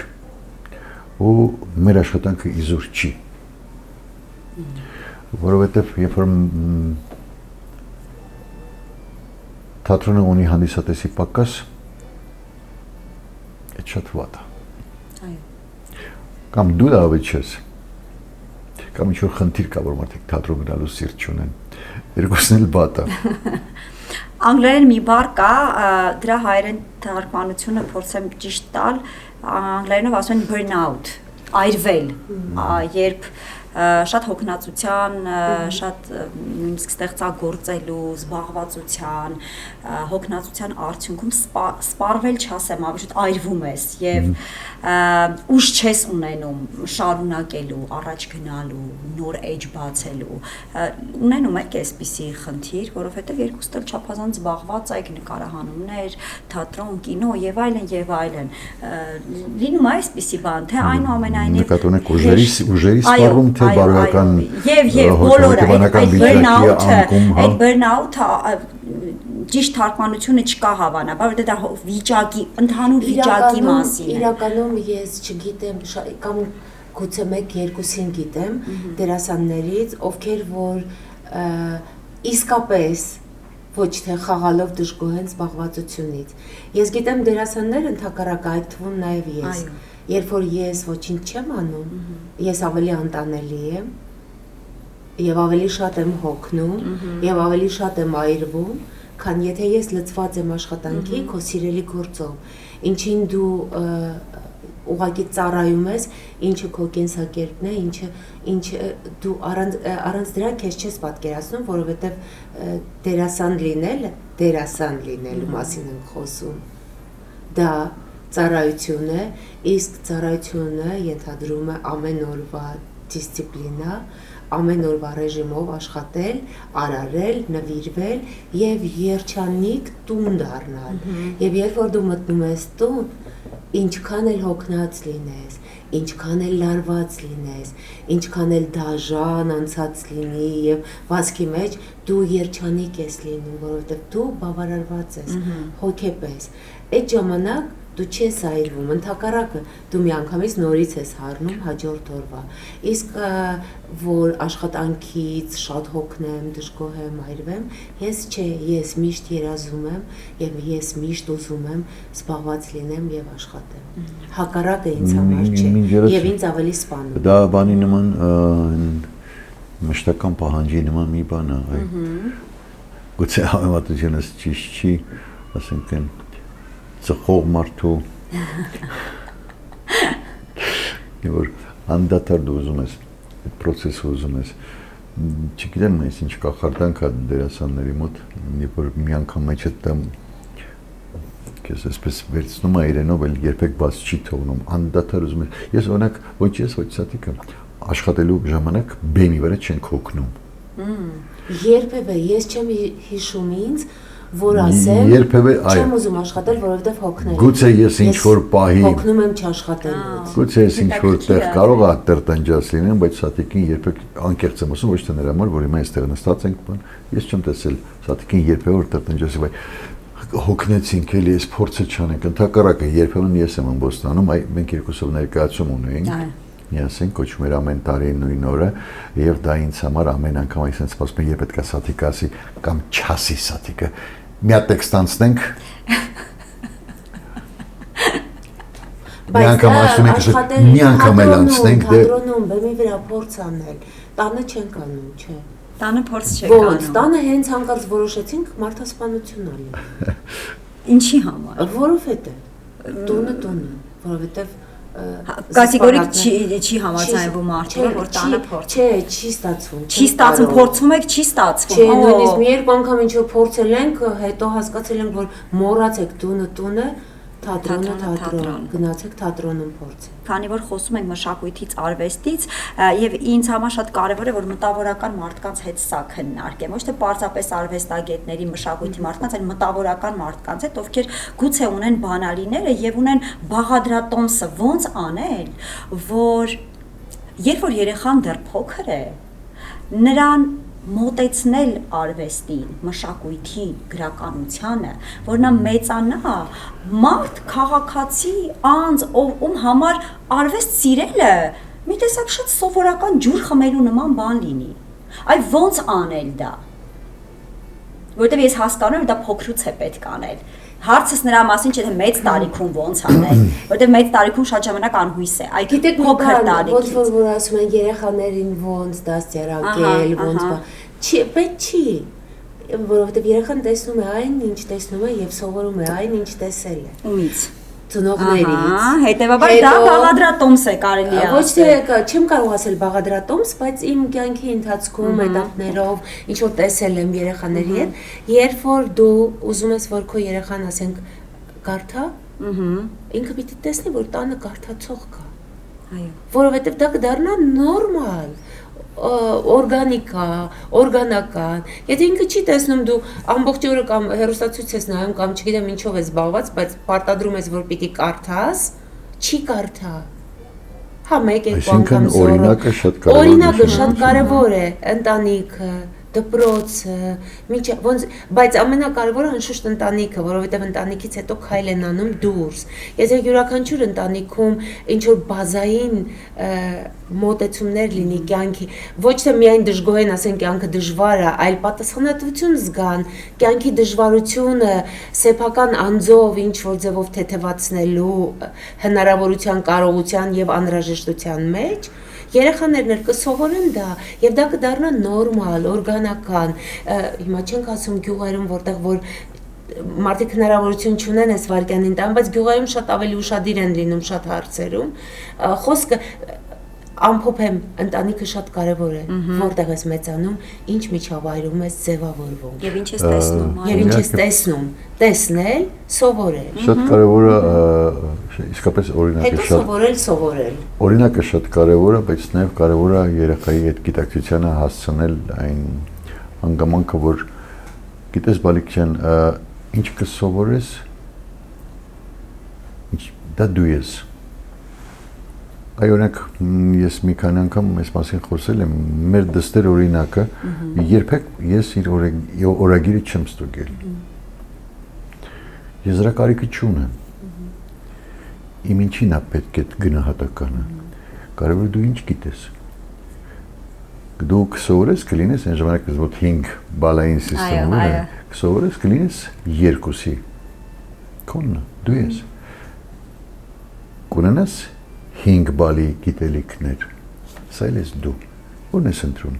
լինել լավը թե վատը, լինել թերի թե կատարյալը, դու ինքդ ընտրի, այդ պահը, այդ մի պահը, երբ որ երեխան պիտի ընկալի, որ պիտի հասկանա, որ թերի լինելը վատ բան է, կիսատ մնալը լավ չի։ Բայց դա դարձյալ գալիս ընտանիքից, չէ, երբ որ դու երեխայի մեջ դնում ես։ Ու ես ասել եմ, դու ինչ որ կստանաս, երկու կստանաս, ես չեմ բարկանա, կամ ասենք ձեռք չեմ բարձրացնի քո վրա, ինչպես շատ ծնողներ դա անում էին, ասենք երեխային կամ չգիտեմ ինչ ձևով պատժում էին։ Դու չես պատժվելու։ Ես դրա կարիքը չունեմ քեզ պատժելու։ Դու ինձ համար չես սովորում, դու քեզ համար ես սովորում, որովհետև վաղը դու կլինես մի շրջապատում, որտեղ մարդիկ կխոսեն, կզրուցեն ինչ որ թեմաների շուրջ, ու դու ստիպված պիտի լինես լռել, որովհետև դու չես տիրապետում դրան։ Դու չգիտես այդ գիտելիքները չունես։ Եվ խնդիր չի, ոչ ոք չի դրանից մահանում։ Մարդիկ ապրում են, բայց կուզես լինել այդ ակտիվ զրույցի անդամ, թե բերան այդ փակ լուռ մունչ ընդամենը դիտողի դերում կլինի, սա քո ընտրությունն է։ Ու փառք ու պատիվ մեր դստերը, որ սա եղել է իմ մի անգամ այս խոսակցությունը եւ այլևս չի կրկնվել։ Իհարկե մենք էլ մեր հերթին ամեն ինչ կարողացանք անել, սատիկ այդ փորձեցինք ամեն ինչ անել, դժվար ժամանակներում ենք մեծացել շատ, այն ժամանակ են 90-ականներին, որ շատ բաներ չկային, աշխատավարձները մեկ օրյա ծախսի գումար էինք ստանում, բայց մենք ամեն ինչ փորձեցինք անել մեր զավակի համար, ամեն ինչ, որ ինքը ստանային կրթությունը, ինչը որ ինքը ուզում էր, ինչի կարիք ուներ։ Երևի թե այսպես այս ճանապարհով երեխային, ուղղակի գիտակցությանը երեխայի հասնելով, եթե երեխան ի վերջո նաև շատ բաներ գալիս է նաև ինչպես Սաթիկը քիչ առաջ ասաց, թե ինչ մտնոլորտ կա տանը, ինչ միջավայրում է երեխան մեծանում։ Մեր դեպքում տեղնուցավ այնպես, որ հիմա ես շատ հաճախ երբ որ աղջիկս խոսում է, ես լռում եմ, որովհետև գիտեմ, որ այդ չափի գիտելիքներ, այդ փաշարը ես չունեմ։ Բայց հիմա էլ չէ, շատ ծնողներ, այսինքն մեր իրականության մեջ ծնողների մեծամասնության մասին եմ խոսում, պաթոլոգիաների հիվանդության մասին չեմ խոսում, հիմնականում բոլորը ամեն ինչ ուզում են անել իրենց զավակների համար եւ իրեն զրկում են շատ հաճախ, ովքեր չունեն այդ լրացուցիչ հնարավորությունը երեխաներին տալ տարբեր խմբակների, կրթության բան, բայց շատ կարևոր բան կա, երբ որ միևնույնն է դու երեխայիդ տալիս ես, ինչ որ տեղեր սովորելու, բան, եւ երեխայի հետ հանկարծ պատժելու ժամանակ էլ ասում ես, գիտես, ես ինձ զրկում եմ, քեզ ուղարկում եմ, երեսով ես տալիս։ Ինքը հակառակ ռեակցիան է դրան է բերում, որովհետեւ երեխային պետք չի մոտենալ սպառողի հոգեբանությամբ։ Երեխայի հետ լինես եւ սեփականատիրոջ։ Եվ այդ երեխայի Երբ որ դու ուղարկում ես ինչ-որ բաներ սովորելու եւ բացատրում ես, գիտես, որ մարդ դառնաս, երեխայի մոտ հակասություն է առաջանում, ինչ է նշանակում մարդ դառնալ։ Ինչի որ դուք չեք կարդում մարդ չեք ուրեմն, հասկանում ես կոնֆլիկտը, մենք հաճախ ենթատեքստերը, ենթաշերտերը չենք նայում։ Շատ կարեւոր է, միևնույն է, որքան էլ որ դժվար է։ Մարդիկ իրենց հնարավորություններով տարբեր են, բայց շատ կարեւոր է առաջին քայլը, առաջին այդ ինչ ասեմ, ուղեցույցը, որ դու ոնց ես ուղարկում եւ դու երեխայիդ հետ հավասար փորձում ես սովորել, կրթվել։ Այդ ժամանակ դու ստանում ես ցանկալի արդյունքը, երբ որ մի բան էլ երեխադ գալիս քեզ պատմում է, դու ոգե վայ, ես չգիտեի, շնորհակալ եմ, որ դու ասեցիր, եւ թատրոնի մասին, եւ արվեստի, եւ գիտության, եւ մշակույթի, եւ երկրի, եւ չգիտեմ ամեն ինչի պատմության մասին, երբ որ մասնակից ես լինում քո երեխայի կյանքին եւ խրախուսում ես երեխայիդ ամեն ինչ, ամեն քայլը, ստանում ենք այդ ցանկալի արդյունքը, եթե չէ համաձայն եմ։ Եվ վերադառնալով իմ հարցին ամփոփեմ իմ կողմից, որպես մայրիկ, ում երեխան սիրում է մշակույթ, արվեստ, եկել փոքր թատրոնում է Վահանի մոտ է սովորում։ Ուզում եմ մայրիկներին, այսպես հավանաբար ինձ հետ կհամաձայնեք, խնդրել, խրախուսել, որ այո, շատ են հոգսերը, շատ է զբաղվածությունը, բայց կարողացեք մի պահ կողք դնել եւ աշխատանքը, եւ կենցաղային խնդիրները, վերցրեք ձեր փոքրիկին, բռնեք նրա ձեռքը, գնացեք ցուցահանդես, գնացեք պատկերասրահ, գնացեք ներկայացում, կինո, գրադարաններ եւ եթե սա լինի երեխայի կյանքի մի անբաժան մասնիկ, կյանքի ընթացքում երեխայի համար սա նաև կլինի կենսական պահանջ եւ սովորական կլինի, որ այո, այս շաբաթ պիտի պարտադիր ներկայացում գնամ։ Եվ շղթան երեխան մեծանալով ինքն էլ իր երեխայի ձեռքը կբռնի, կտանի։ Շատ կարեւոր է գնացեք թատրոն, եթե չգիտեք, սովորեք, եթե չգիտեք, ձեր երեխայից հարցրեք, որ երեխան հասկանա, ինձ մեծ մարդու, ինձ խելացի տեղ են դնում։ Մի ամաչեք չիմանալուց, ամաչեք չսովորելուց։ Այո։ Ես առաջարկում եմ փոխեմ ցեցը ինչ է ուզում։ Ես առաջարկում եմ փոխել ուտեստը եւ խոսենք փոքր գրականությունից, ձայնագրություններից, նարեկացուց, ես շատ կուզենայի խոսենք, եթե կարելի է։ Շնորհակալություն։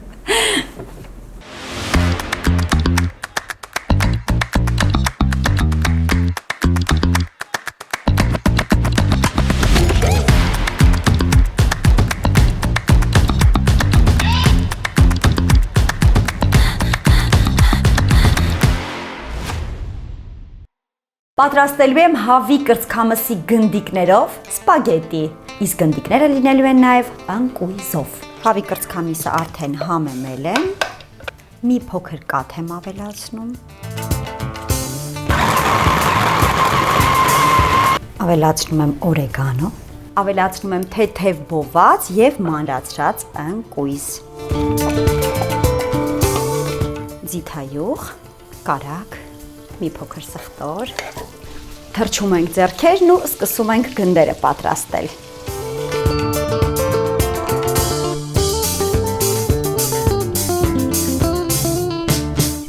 Հանում ենք մեր գնդիկները, կողք ենք դնում, հանում ենք սխտորը, որովհետև այն շատ արագ կարող է այրվել և նույն յուղի մեջ տապակում ենք սոխը։ Ավելացնում եմ սերուցք, այս ընթացքում սկսում եմ խաշել սպագետին։ Ես պաստազար անկերության սպագետին եմ օգտագործում, այս անգամ ընտրել եմ համար 3-ը, այն բավականին բարակ է, դրա համար ուշադիր եղեք, որ շատ չխաշեք, հատկապես որ հետո սոուսի մեջ էլ է մնալու։ Պաստազարան հիշում ենք, որ ամենամեծ ընտրանին ունի եւ դարակաշարերի վրա չշփոթեք, իհարկե այս բրենդինգը հնարավոր չէ շփոթել, գեղեցկուհուն տեսնում եք եւ անմիջապես վերցնում եք։ Վստահ եմ ընտանիքի բոլոր անդամները գոհ կլինեն, իսկ ես իհարկե շատ գոհ եմ իմ սիրելի գործընկեր Մեգաֆուդից, ով ներմուծում է Հայաստան աշխարհի լավագույն մթերքները, որպեսզի ես էլ մատուցեմ իմ սիրելիներին։ Ջուրը սկսում է եռալ, ավելացնում եմ սիրելի ամեն անգամ։ Լավ, ուզում հասկանամ, ես ինչու չեմ կարողանում տիրապետել։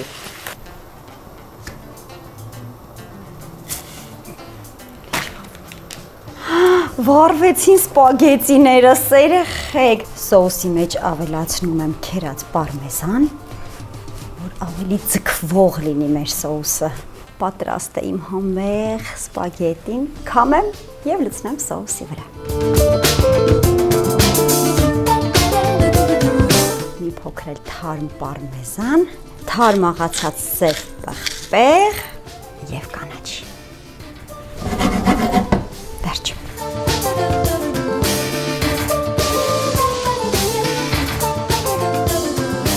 Վերջ սրանից հետո ամեն օր գալիս Ես սիրով, մենք փորձելու ենք սպագետի սերուցքային սոուսով եւ հավի գնդերեն ընկույզով։ Հուսամ վատ չի ստացվել իհարկե պարմեզան, պանրով իտալական խոհանոցի։ Հավի գնդիկների համար ընկույզը։ Եվ իհարկե փորձելու ենք մեր սպիտակ անապակ գինով, այո, հուսամ վատ չի համադրվել, փորձենք։ Դե ինչ անենք աղջիկներ, գուցե ուտելուց առաջ, համտեսելուց առաջ։ Այո։ Մենք չխկացնենք։ Ինչ հաճելի է իր սեղանի շուրջ տղամարդ կա, որ ղեկավարում է այս պահը։ Թե չէ առանց գինու ինչ ոնց էր հավի գնդիկներ ընկույզով։ Դրամատուրգիայի բոլոր կանոններին դեմ է։ Ես կասեի դրամատուրգիայի բոլոր կանոնների մեջ է։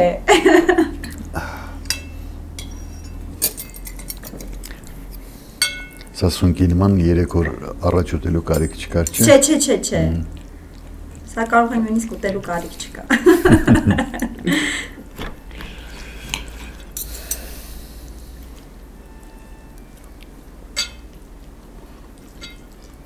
Եվ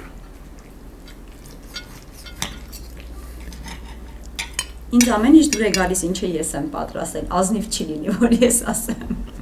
Ես հատկի նկատ ունեի։ Այո, թե ոչ։ Դեռ ժամանակ է պետք։ Այո։ Ես ոնց որ գտա ընկույզը։ Այս ընդմիջման ընթացքում Արտուր դուք շատ մի հետաքրքիր նախագիծ հիշեցիք, որը ի դեպ ամբողջովին կարող է դառնալ երեխաներին մշակույթին մոտեցնելու իմ հարցի պատասխանը։ Եվ այդ նախագծի մասին ես վստահ եմ, որ կան մարդիկ, ովքեր չգիտեն, եւ լավ կլինի մենք ուղղություն ցույց տանք եւ ասենք ինչպես անել, որ երեխաները մանկուց մշակույթ սիրեն եւ ապրեն մշակույթով։ Մեր խոսակցությունը դասական նախագծի մասին էր, որ արդեն, եթե չեմ սխալվում, 6-րդ թե 7-րդ տարին է անցկացվում է Սունդուկյան թատրոնի բազայի վրա եւ բազմիցս ասել եմ, որ ինձ համար դա երևի վերջին տարիների ամենահետաքրքիր նախագիծն է, որ իրականացնում է մեր կրթության, գիտության, մշակույթի եւ սպորտի նախարարությունը, մյուս նախագծերի հեղինակները գիծից չեն եղանան, բայց սա ամենակարևորն է։ Երեխան գալիս եւ ծանոթանում է թատրոնի հետ ներսից։ Ներսից նաեւ ինքնին է փորձում, որովհետեւ երեխան միշտ տեսնում է վերջնական արդյունքը թատրոնում եւ կինոյում։ Ինչ որ երազներով է տարվում, բայց ինքը պատկերացում չունի, թե ինչպես է ստեղծվում ներկայացումը։ Եվ այս նախագիծը հնարավորություն է տալիս ոչ միայն երեխան դրսևորի իր ունակությունները, այլ նաև հասկանա տեսնի, թե ինչպես է ստեղծվում այդ վերջնական արդյունքը ի վերջո, ինչ տքնաջան աշխատանքի միջոցով։ Իսկապես նախագիծը շատ լավն է, անցկացվում է ամեն տարի ամառային արձակուրդների առաջին ամսին, հունիսին։ Երեխաները գալիս են թատրոն, բաժանվում են խմբերի, յուրաքանչյուր խումբ ունի իր ուսուցիչը, դերասանի վարպետության եւ բեմական խոսքի։ Միասին անցկացնում ենք հրաշալի 2.5-3 շաբաթ։ Ինքն արագանցնում, որ չենք հասցնում նկատել, բայց վերջում շատ մեծ դժվարությամբ բաժանվում ենք իրարից։ Ես ամեն անգամ ինձ ասում եմ, որ սրտիս մեջ այդքան տեղ չկա։ Մյուս տարի այլևս չեմ մասնակցելու, որովհետև ես բոլորի սիրում եմ պահում սրտիս ոնց երեխեքին մեր սերը փոխադարձ է եւ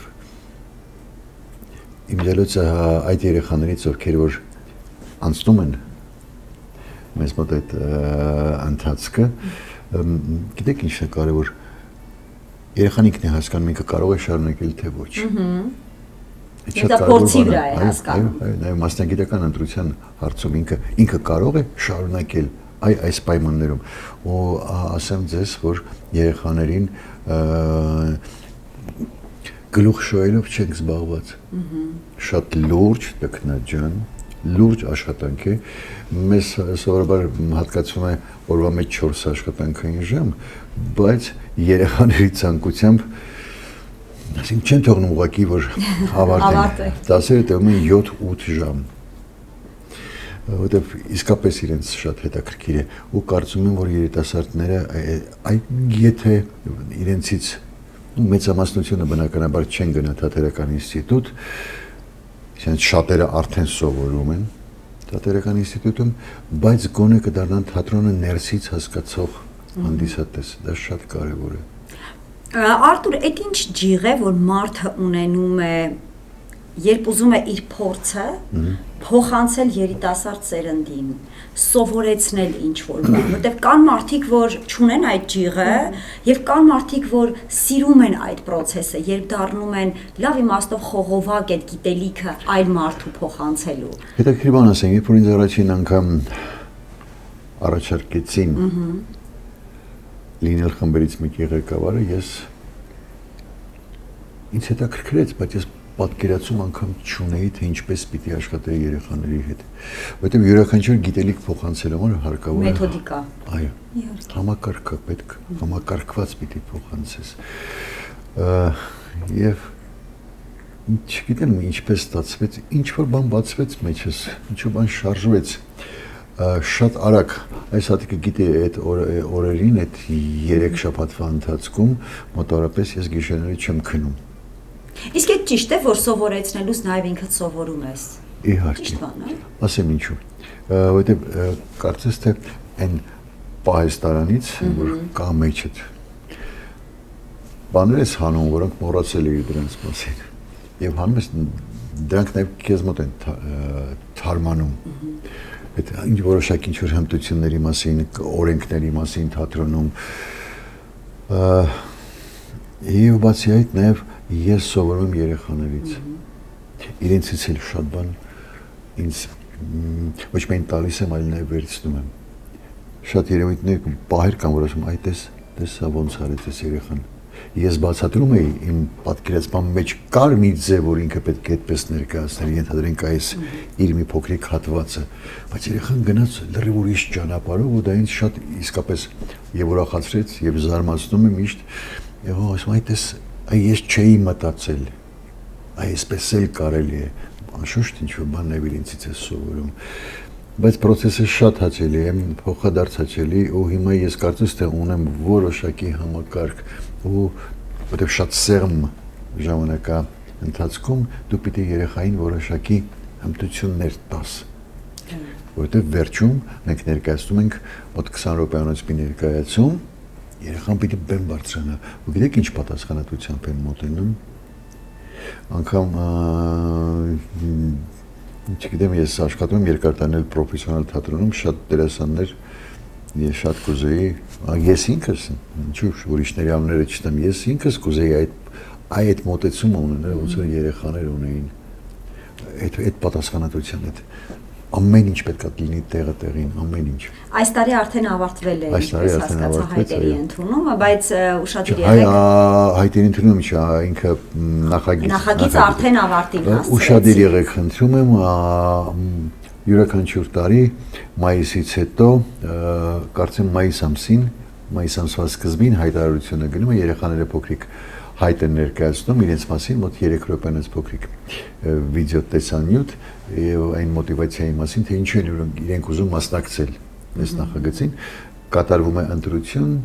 եւ ընտրությունից հետո արդեն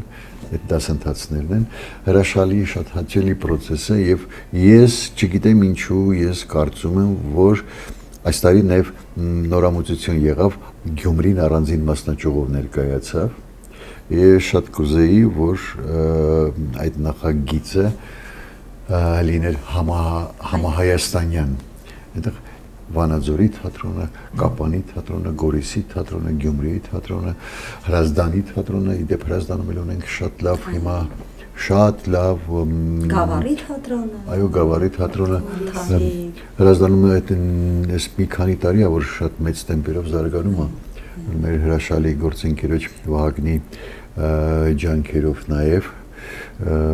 եւ տեղի ղեկավարության աջակցությամբ մայրաքաղաքից դերասաններ են հրավիրվում եւ ներկայացումներ են խաղացվում։ Ես ինքս առիթ ունեցել եմ, երջանկություն ունեցել եմ, այսպես ասած, մի նախագծով այնտեղ հանդես գալ եւ ֆանտաստիկ հանդիսատես կա Հրազդանում։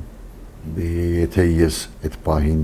ինձ թույլ տար ներկայացման ֆորմատը, ես ուղղակի հեռախոսը կվերցնեի եւ կնկարեի այն աչքերը, մարդկանց հանդիսատեսին աչքերը ոնց որ նայում էին, այսինքն սպունգի նման կլանում էին։ Այնպես որ մշակույթի պահանջը բոլորի մոտ միշտ էլ կա։ Ուղղակի պիտի կարողանաս ճիշտ ու լավ մատուցես մարդկանց։ Ես ձեր նախագծերից մեկն էլ հիշում եմ ոտքի կանգնելու կամքը ֆիլմաշարի մասին, որ կրկին դպրոցներում ցուցադրելու նախագիծ էր, որպեսզի երեխաները դեռ դպրոցից կարողանան հայոց պատմությունը վիզուալիզացրած տեսնել եւ իհարկե ձեր ներկայությունը։ Առաջի ֆիլմը նվիրված է մեր հաղթանակների եւ պարտություններին, հաղթանակների եւ պարտությունների պատճառների մասին, ոչ թե միայն քննարկում էր հոգեբաններ, պատմաբաններ։ Շատ հիշում եմ Գինո Մոսկվայում։ Եվ այդ գրքի այդ ֆիլմի հիման վրա ստեղծվեց դասագիրք, որ այսօր, եթե չեմ սխալվում, բաժանված է դպրոցներում եւ այնտեղ կոնկրետ որպես լրացուցիչ նյութ պատմության համար։ Շատ ինձ համար իմ կյանքում շատ կարևոր ֆիլմ էր, որ որպես հայ, որպես քաղաքացու ես ինքս էլ մասնակից եմ ոչ միայն որպես կատարող, այսպես ասած, այլ նաև ինչ-ինչ մտքեր եւ գաղափարներ մեր ստեղծագործական խմբով գաղափարներից նաև միասին դնում ենք սեղանի շուրջ, ուզում ենք հասկանալ համահեղինակներ որպես անել մի բան, որ բոլորիս օգուտ կտա։ Ոչ թե անում ենք ինչ-որ մեկի դեմ, այլ անում ենք հանուն մեզ համար։ Այ շատ կարևոր հաջորդ ֆիլմը կոչվում է Ինքնաճանաչում եւ վերջին ֆիլմը Ինքնահարգանք։ Այն հիբրիդային պատերազմի մասին ինչ որ այսօր մղում է ոչ միայն մեզ մոտ, այլ ամբողջ աշխարհում, այն որ մարդկանց ուղիները փորձում են լվանալ եւ աղճատել, աղավաղել, առհամակարգը քանդել եւ մարդկանց դարձնել գազան։ Ինչ որ հիմա գազանի բան է գնում, ռոպագանդա գնում ամբողջ աշխարհում, որովհետեւ ես քաղաքականությունից հեռու մարդ եմ, ինձ համար կարևոր է այս կյանքն է, իմ քաղաքականությունը։ Այսօր ինչ է կատարվում ամբողջ աշխարհում, ռումբեր են պայթում։ Քնած տեղը երեխա է մահանում, ծեր մարդ է մահանում, ինչի համար։ Ինչի հանուն ում ամբիցիաների կամ հանուն ում շահի համար։ Այ որպեսզի մարդիկ բոլորը միահամուռ այսինքն ձեռքի բռնեն, ասեն ոչ պատերազմին։ Դրանից սարսափելի բան չկա այս աշխարհում։ Որ ամեղ մարդիկ են զոհվում ինչ որ մարդկանց շահերի կամ ինչ որ մարդկանց ամբիցիաների համար։ Դա ոչ մի կերպ իմ գլխի մեջ չի տեղավորվում, ոչ մի կերպ։ Այսպիսի բաներ։ Այո, ինձ միշտ հետաքրքիր է արտիստները, ովքեր ունեն մեծ փորձ, խոսել նրանց հետ փորձերին պատրաստվելու եւ դերի վրա աշխատելու մասին։ Յուրաքանչյուր արտիստ իր տեխնիկան է ունենում, իր մեխանիզմն է ունենում, իր մոտեցումն է ունենում։ Հանդիսատեսը վստահաբար դահլիճում նստած չի պատկերացնում, թե ինչ մեծ աշխատանք է արտիստը անում, մինչ այն կետը, որ գալիս է բեմ է մտնում։ Եվ հարցը տեխնիկայի մասին չի միայն, հա, հարցը դա նաև ներքին աշխատանք է, ներքին ճամփորդություն է, ամեն դերիդ հետ ձեռք-ձեռքի տված։ Ինձ հետաքրքիր է ինչպես եք ամեն մեկը աշխատում ձեր նոր դերի վրա։ Ստացել եք դերը կամ համաձայնել եք ստանձնել այդ դերը։ Ինչ է հաջորդ քայլը։ Ինչպես եք սկսում։ Չեմ կարող ասել, որ հատուկ տեխնիկա ունեմ, որ ոնց պիտի մոտենամ, ինչ պիտի անեմ։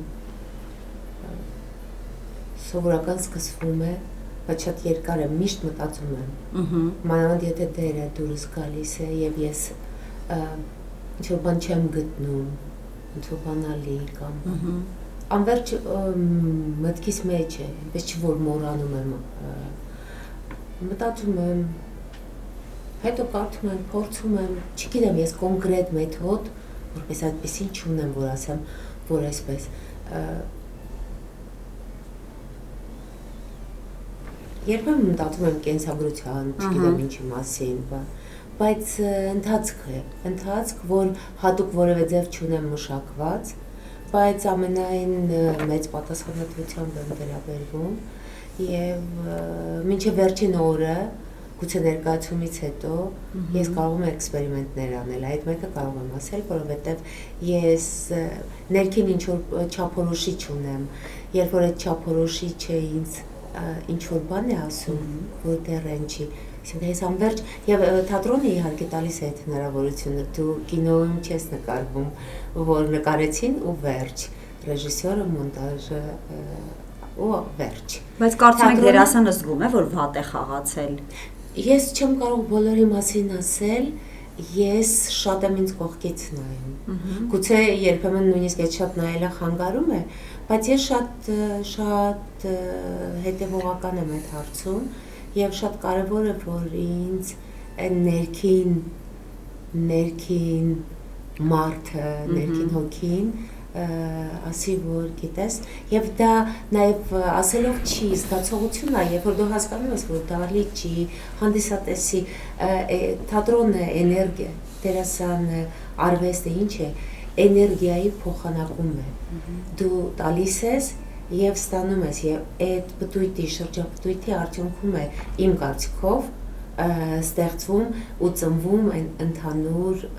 կարևոր բանը, երևույթը, այդ երեկոն թատերական, և երբ որ այդ ամեն ինչը լինում է,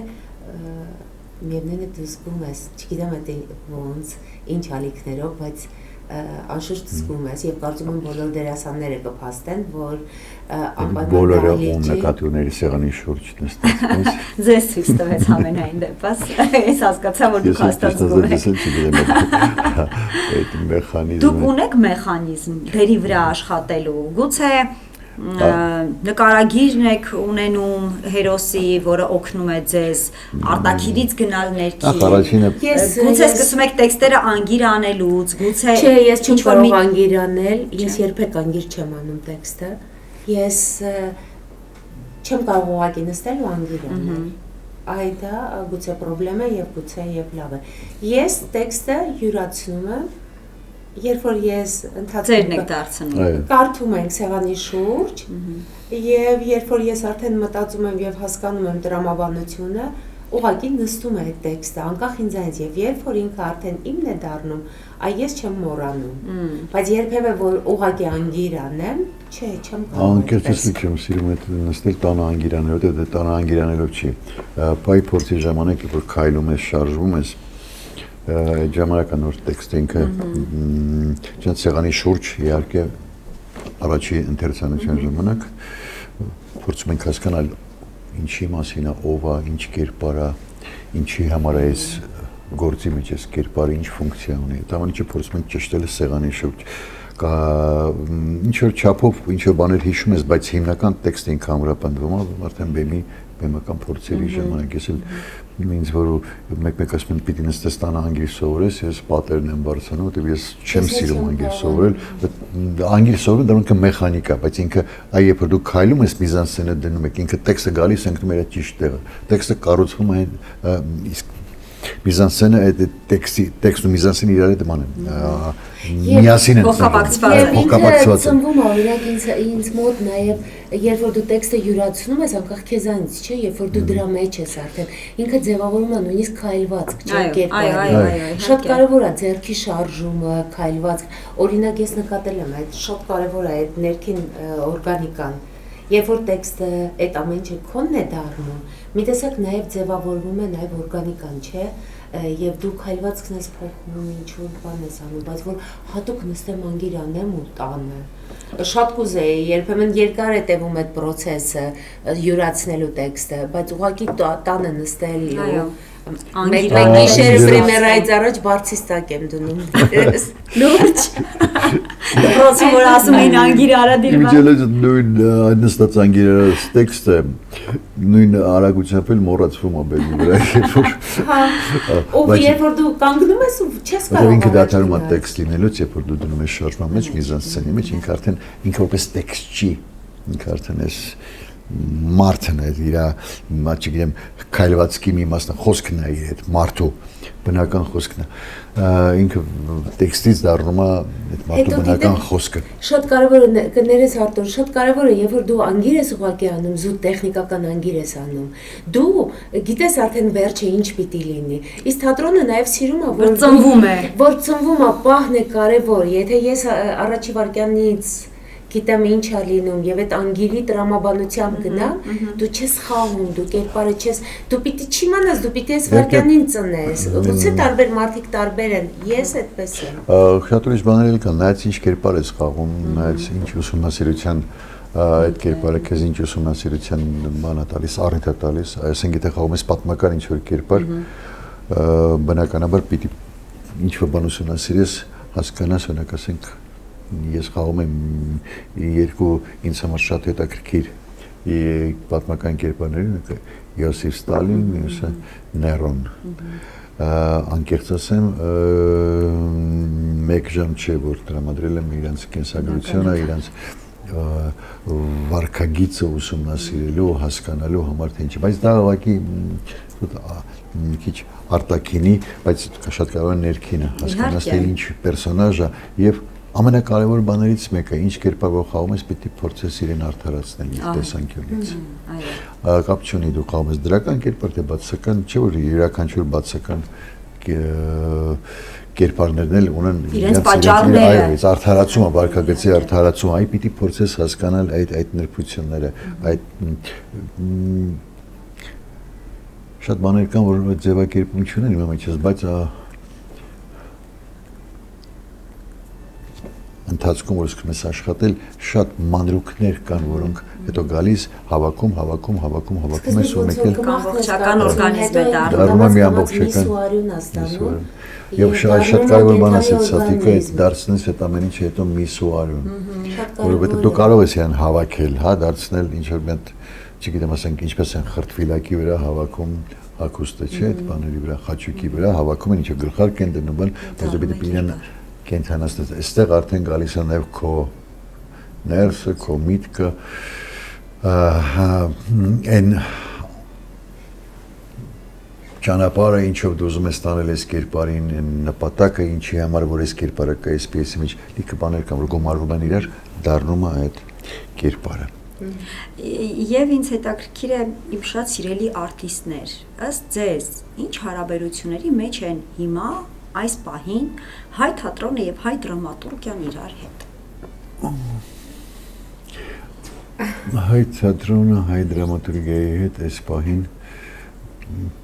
ես ոչ միայն ես կարծում Սաթիկն էլ ոչ միայն Սաթիկը կարծում շատ շատերը մեր բնակավարում համոզված ենք որ հայ թատրոնը կարող է գոյատևել, շարունակել զարգանալ միայն իր շնորհիվ հայ դրամատուրգիայի ժամանակակից հայ դրամատուրգիայի, որ գիտի այսօրվա խնդիրները, այսօրվա ցավերը, այսօրվա կարիքները, խնդիրները, շատ կարևոր բան է հայ դրամատուրգիան, բայց ցավով ասում կանք, ունենք լավ դրամատուրգներ, բայց քիչ են, պետք է շատ լինի։ Այ բացում ես այդ ինտերնետում բան կա ռուսական Լիբրոն։ Հա, Մեկ էլ մի բան կար, եթե չեմ սխալվում, եթե կոչվում էր Բիբլիոթեկա Սերգեյ Եֆիմովը, այ բացում է տասնյակ հազարավոր պիեսներ կան գրված, ժամանակակից պիեսներ։ Լիքն է անդրության մեջ հնարավորություն։ Մեզ մոտ քիչ է, ես կարծում ենք ունենք Տիկին Խոդիկյանի խմբագրած դրամատուրգիա ամսագիրը կար, որ հրաշալի բան է, իսկապես հրաշալի ամսագիր էր։ Կայքը չգիտեմ, բայց այդ ամսագիրը կար, ես ժամանակին անդադար ձեռք էի բերում համարի հետևից, որովհետև ինձ համար շատ կարևոր է հայ դրամատուրգիան։ Շատ կարևոր է։ Բոլոր ժամանակներում առանց յուրաքանչյուր ազգային թատրոն զարգանում միայն իր դրամատուրգիայի ազգայինի անպայման անդրադառնալ համաշխարհային, որովհետև մեզանից յուրաքանչյուրը ուզում է խաղալ կլասիկա մեծ ճանաչում ունեցող գործերում, համաշխարհային դրամատուրգիան հարստացնում է, բայց դրա հետ մեկտեղ մենք նաև պիտի ունենանք մերը շատ կարևոր է մերը։ Ինչ ունենք ժամանակին նախորդ դարից մնացած Սունդուկյան, Հակոբ Պարոնյան։ Բայց ասա որ քիչ է, բայց միևնույն է, հենց հիմա որ կարդում ես Պարոնյան։ Այո, հանճարեղ։ Իհարկե, մեր ժամանակակից դրամատուրգիա։ Ինչ ունենք ամենահայտնիները Սունդուկյան, Պարոնյան, որոնք իհարկե 2000-ականներին շատ բեմադրեցին Ռոլանդ Շարոյան, Կարինե Խոտիկյան, հիմա Անուշ Ասլիբեկյանը, այո, ես էլ ձեզ հետ համաձայն, պետք է շատ լինեն։ Այո, միայն կշահենք, ինչքան շատ լինեն։ Այո, շատ գրեք հայ դրամատուրգներ, գրողներ, պիեսներ, որովհետև դրանք կենսական անհրաժեշտություն ունեն թատրոնի համար։ Եվ քիչ-քիչ այսպես ավարտին ենք մոտենում, ես չեմ կարող մի նախագծից չհարցնել Նարեկացու ընթերցումներից, որ էտապի վրա եք եւ ինչ է լինելու հետո այդ նախագծի հետ, եթե կարելի է ներկայացնեք։ Ձայնագրությունը արդեն ավարտված է, հիմա չեմ ուզում շատ գաղտնիքներ բացել։ Դա գաղտնիք էլ չի, ուղղակի աշխատանքային process-ը ես չգիտեմ ինչպես կդասավորվի, ինչպես ժամանակը ինչպես կտնօրինի, բայց ամենակարևոր գործերից մեկը ձայնագրությունը արված է եւ ինչի համար է արված այս ամեն ինչը գիտեք մենք բոլորս խոսում ենք բոլորս լսել ենք Նարեկացու անուն շատերը բարձիտակ են կերում փոքրիկ այսպես հրատարակություններ կան շատ փոքրիկ ես մի անգամ գրախանութում առիթ ունեցա նայելու sense բացում աչքս չի ջոկում տարերը շատ մանր են ասում եմ, սա ինչի համար այսքան փոքր արված, ասում եմ, բարձիտակ դնելը շատ լավ է, ես շատ ուրախ եմ, որ մարդիկ հավատքով դա անում են, բայց նաև կարևոր է իմանալ, թե ինչ բովանդակություն ունի Նարեկացին, և որպես օգնություն, որովհետև շատերի համար դժվար է ընթերցելը, բայց լսելը դյուրին է, շատ ավելի դյուրին է, փորձել ենք մեր խմբով, մեր ստեղծագործական խմբով, անել այդ աշխատանքը, թե երբ դա կհանձնվի, ասենք, լսողին, հիմա ես ինձ վրա չվերցնեմ այդ բանը ասել։ Ինձ ձեր Instagram-ի եւ Facebook-ի էջերից վստահաբար տեղեկություն կարող եք ստանալ, ես անհամբեր սպասում եմ։ Հենց որ պատրաստ լինի վերջնական ունենա իր վերջնական տեսքը, արդեն այդ մասին ես մեծ սիրով կհայտնեք, այո, ես վստահ եմ շատերը մեծ բերկրանք կապրեն լսելիս, եւ ներողություն շատ մի հազար ներողություն մի բան էլ ավելացնեմ, կապված Նարեկացու հետ, ես կարծում եմ, որ ինձ համար համենայն դեպս ամենաժամանակակից Նարեկը ժամանակ չունի, ինքը բոլոր ժամանակների համար է, եւ այն երևույթները, այն իրադարձությունները այսօր ինչ որ կատարվում են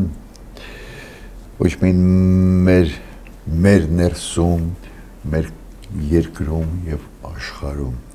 նաեւ ինքը համամարտկային է եւ իզուր չի որ ինքը որպես տիեզերական, ընդունվել է կաթոլիկ եկեղեցու կողմից նաեւ շատ ամենաժամանակակից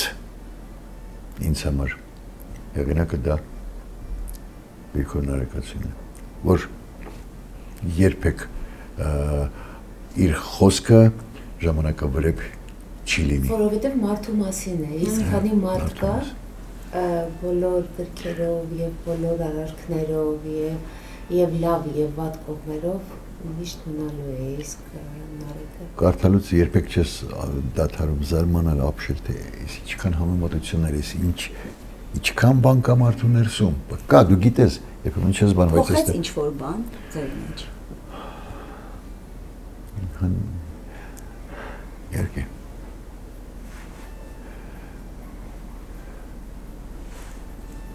Ես չասեմ, ես ավելի լավը դարձա։ Ես ասեմ, որ ինձ դրեց միջանապարհի վրա, որտեղ ես չեմ ուզում վատը լինել։ Դեռ լավը չեմ դարձել, չգիտեմ մի օր կհասնեմ, բայց որ արդեն չեմ ուզում լինել վատը, ուղղակի չեմ ուզում։ Այդ գաղափարը մեջ ես կա, չեմ ուզում լինել։ Անշուշտ եթե կարդում ես սրտով, ինչ որ բան մեջ էդ փոխվում է։ Դա միանշանակ։ Եվ եթե դա այդպես չլիներ, երևի թե այսպես։ Այո։ Մինչ ձայնագրությունը ավելի ազատ հարթակներում կլինի, կարծում եմ մենք էլ խորհուրդ ենք տալիս երեքս, վստահ եմ, որ դուք եք միանում ինձ անպայման ընթերցելու Նարեկ եւ նաեւ նախապատրաստվելու ձայնագրությունը լսելու, սա էլ կարեւոր բան է։ Կարևորը մեկ էջ։ Սկսեք մեկ էջից, պարտադիր չի ամբողջը մի անգամից։ Մեկ էջ էլ չէ, մի քանի տողից, մեկ բարբերությունից։ Փորձեք կարդալ, հավատացնում եմ ձեզ,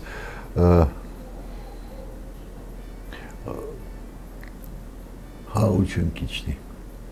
ձեզ վրա, հավատացնում եմ։ Ինչ լավ բան ասացիք։ Շատ շնորհակալություն եմ ուզում ասել այս համար։ Ես ազնիվ խոստովանում եմ, որ ես իմ գլխի մեջ բոլորովին այլ հարցազրույցի պատրաստվել։ Ես այլ զրույցի էի պատրաստվել, բայց դա չի նշանակում, որ ես պատրաստվել էի ավելի լավ զրույցի։ Վստահաբար ես պատրաստվել էի այն զրույցին, որը չէր լինելու այսքան հետաքրքիր ինձ համար, այսքան բովանդակալից ինձ համար եւ այն մարդկանց համար, ովքեր հետեւում են, շատ շնորհակալ եմ, որ ինձ ձեր մտքերին հաղորդակից դարձրեցիք, որ մենք միասին կարողացանք քննարկել ոչ թե կենցաղային ասենք դրան, ոչ թե կենցաղային որոշ իրադարձություններ, այլ խոսեցինք երևույթների մասին, որոնք ինձ հետաքրքիր են, բայց ցավոք քիչ են հանդիպում մարդիկ, ում հետ ես կուզենայի քննարկել այս թեմաները։ Անչափ շնորհակալ եմ եւ ուզում եմ ասել, որ հետևեք անպայման հաղորդմանը եւ գրեք ձեր մեկնաբանություններում ձեր սերը, ձեր հարգանք ամեն ինչ կարող եք մեկնաբանությունների դաշտում թողնել։ Ես խոստանում եմ ամեն ինչ կհաղորդեմ իմ սիրելի հյուրերին։ Շնորհակալություն։ մենք ենք շնորհակալ։ Լավ օր ունեցանք։ Շնորհակալ եմ։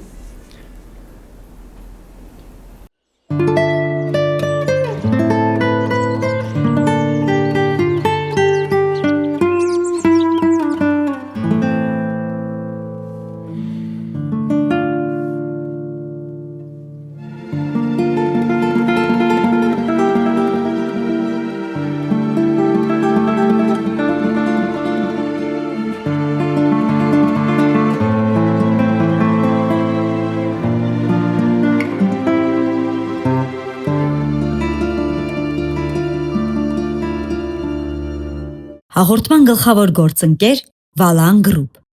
գործընկերներ Armenia Wine, Mega Food, Կտուր AM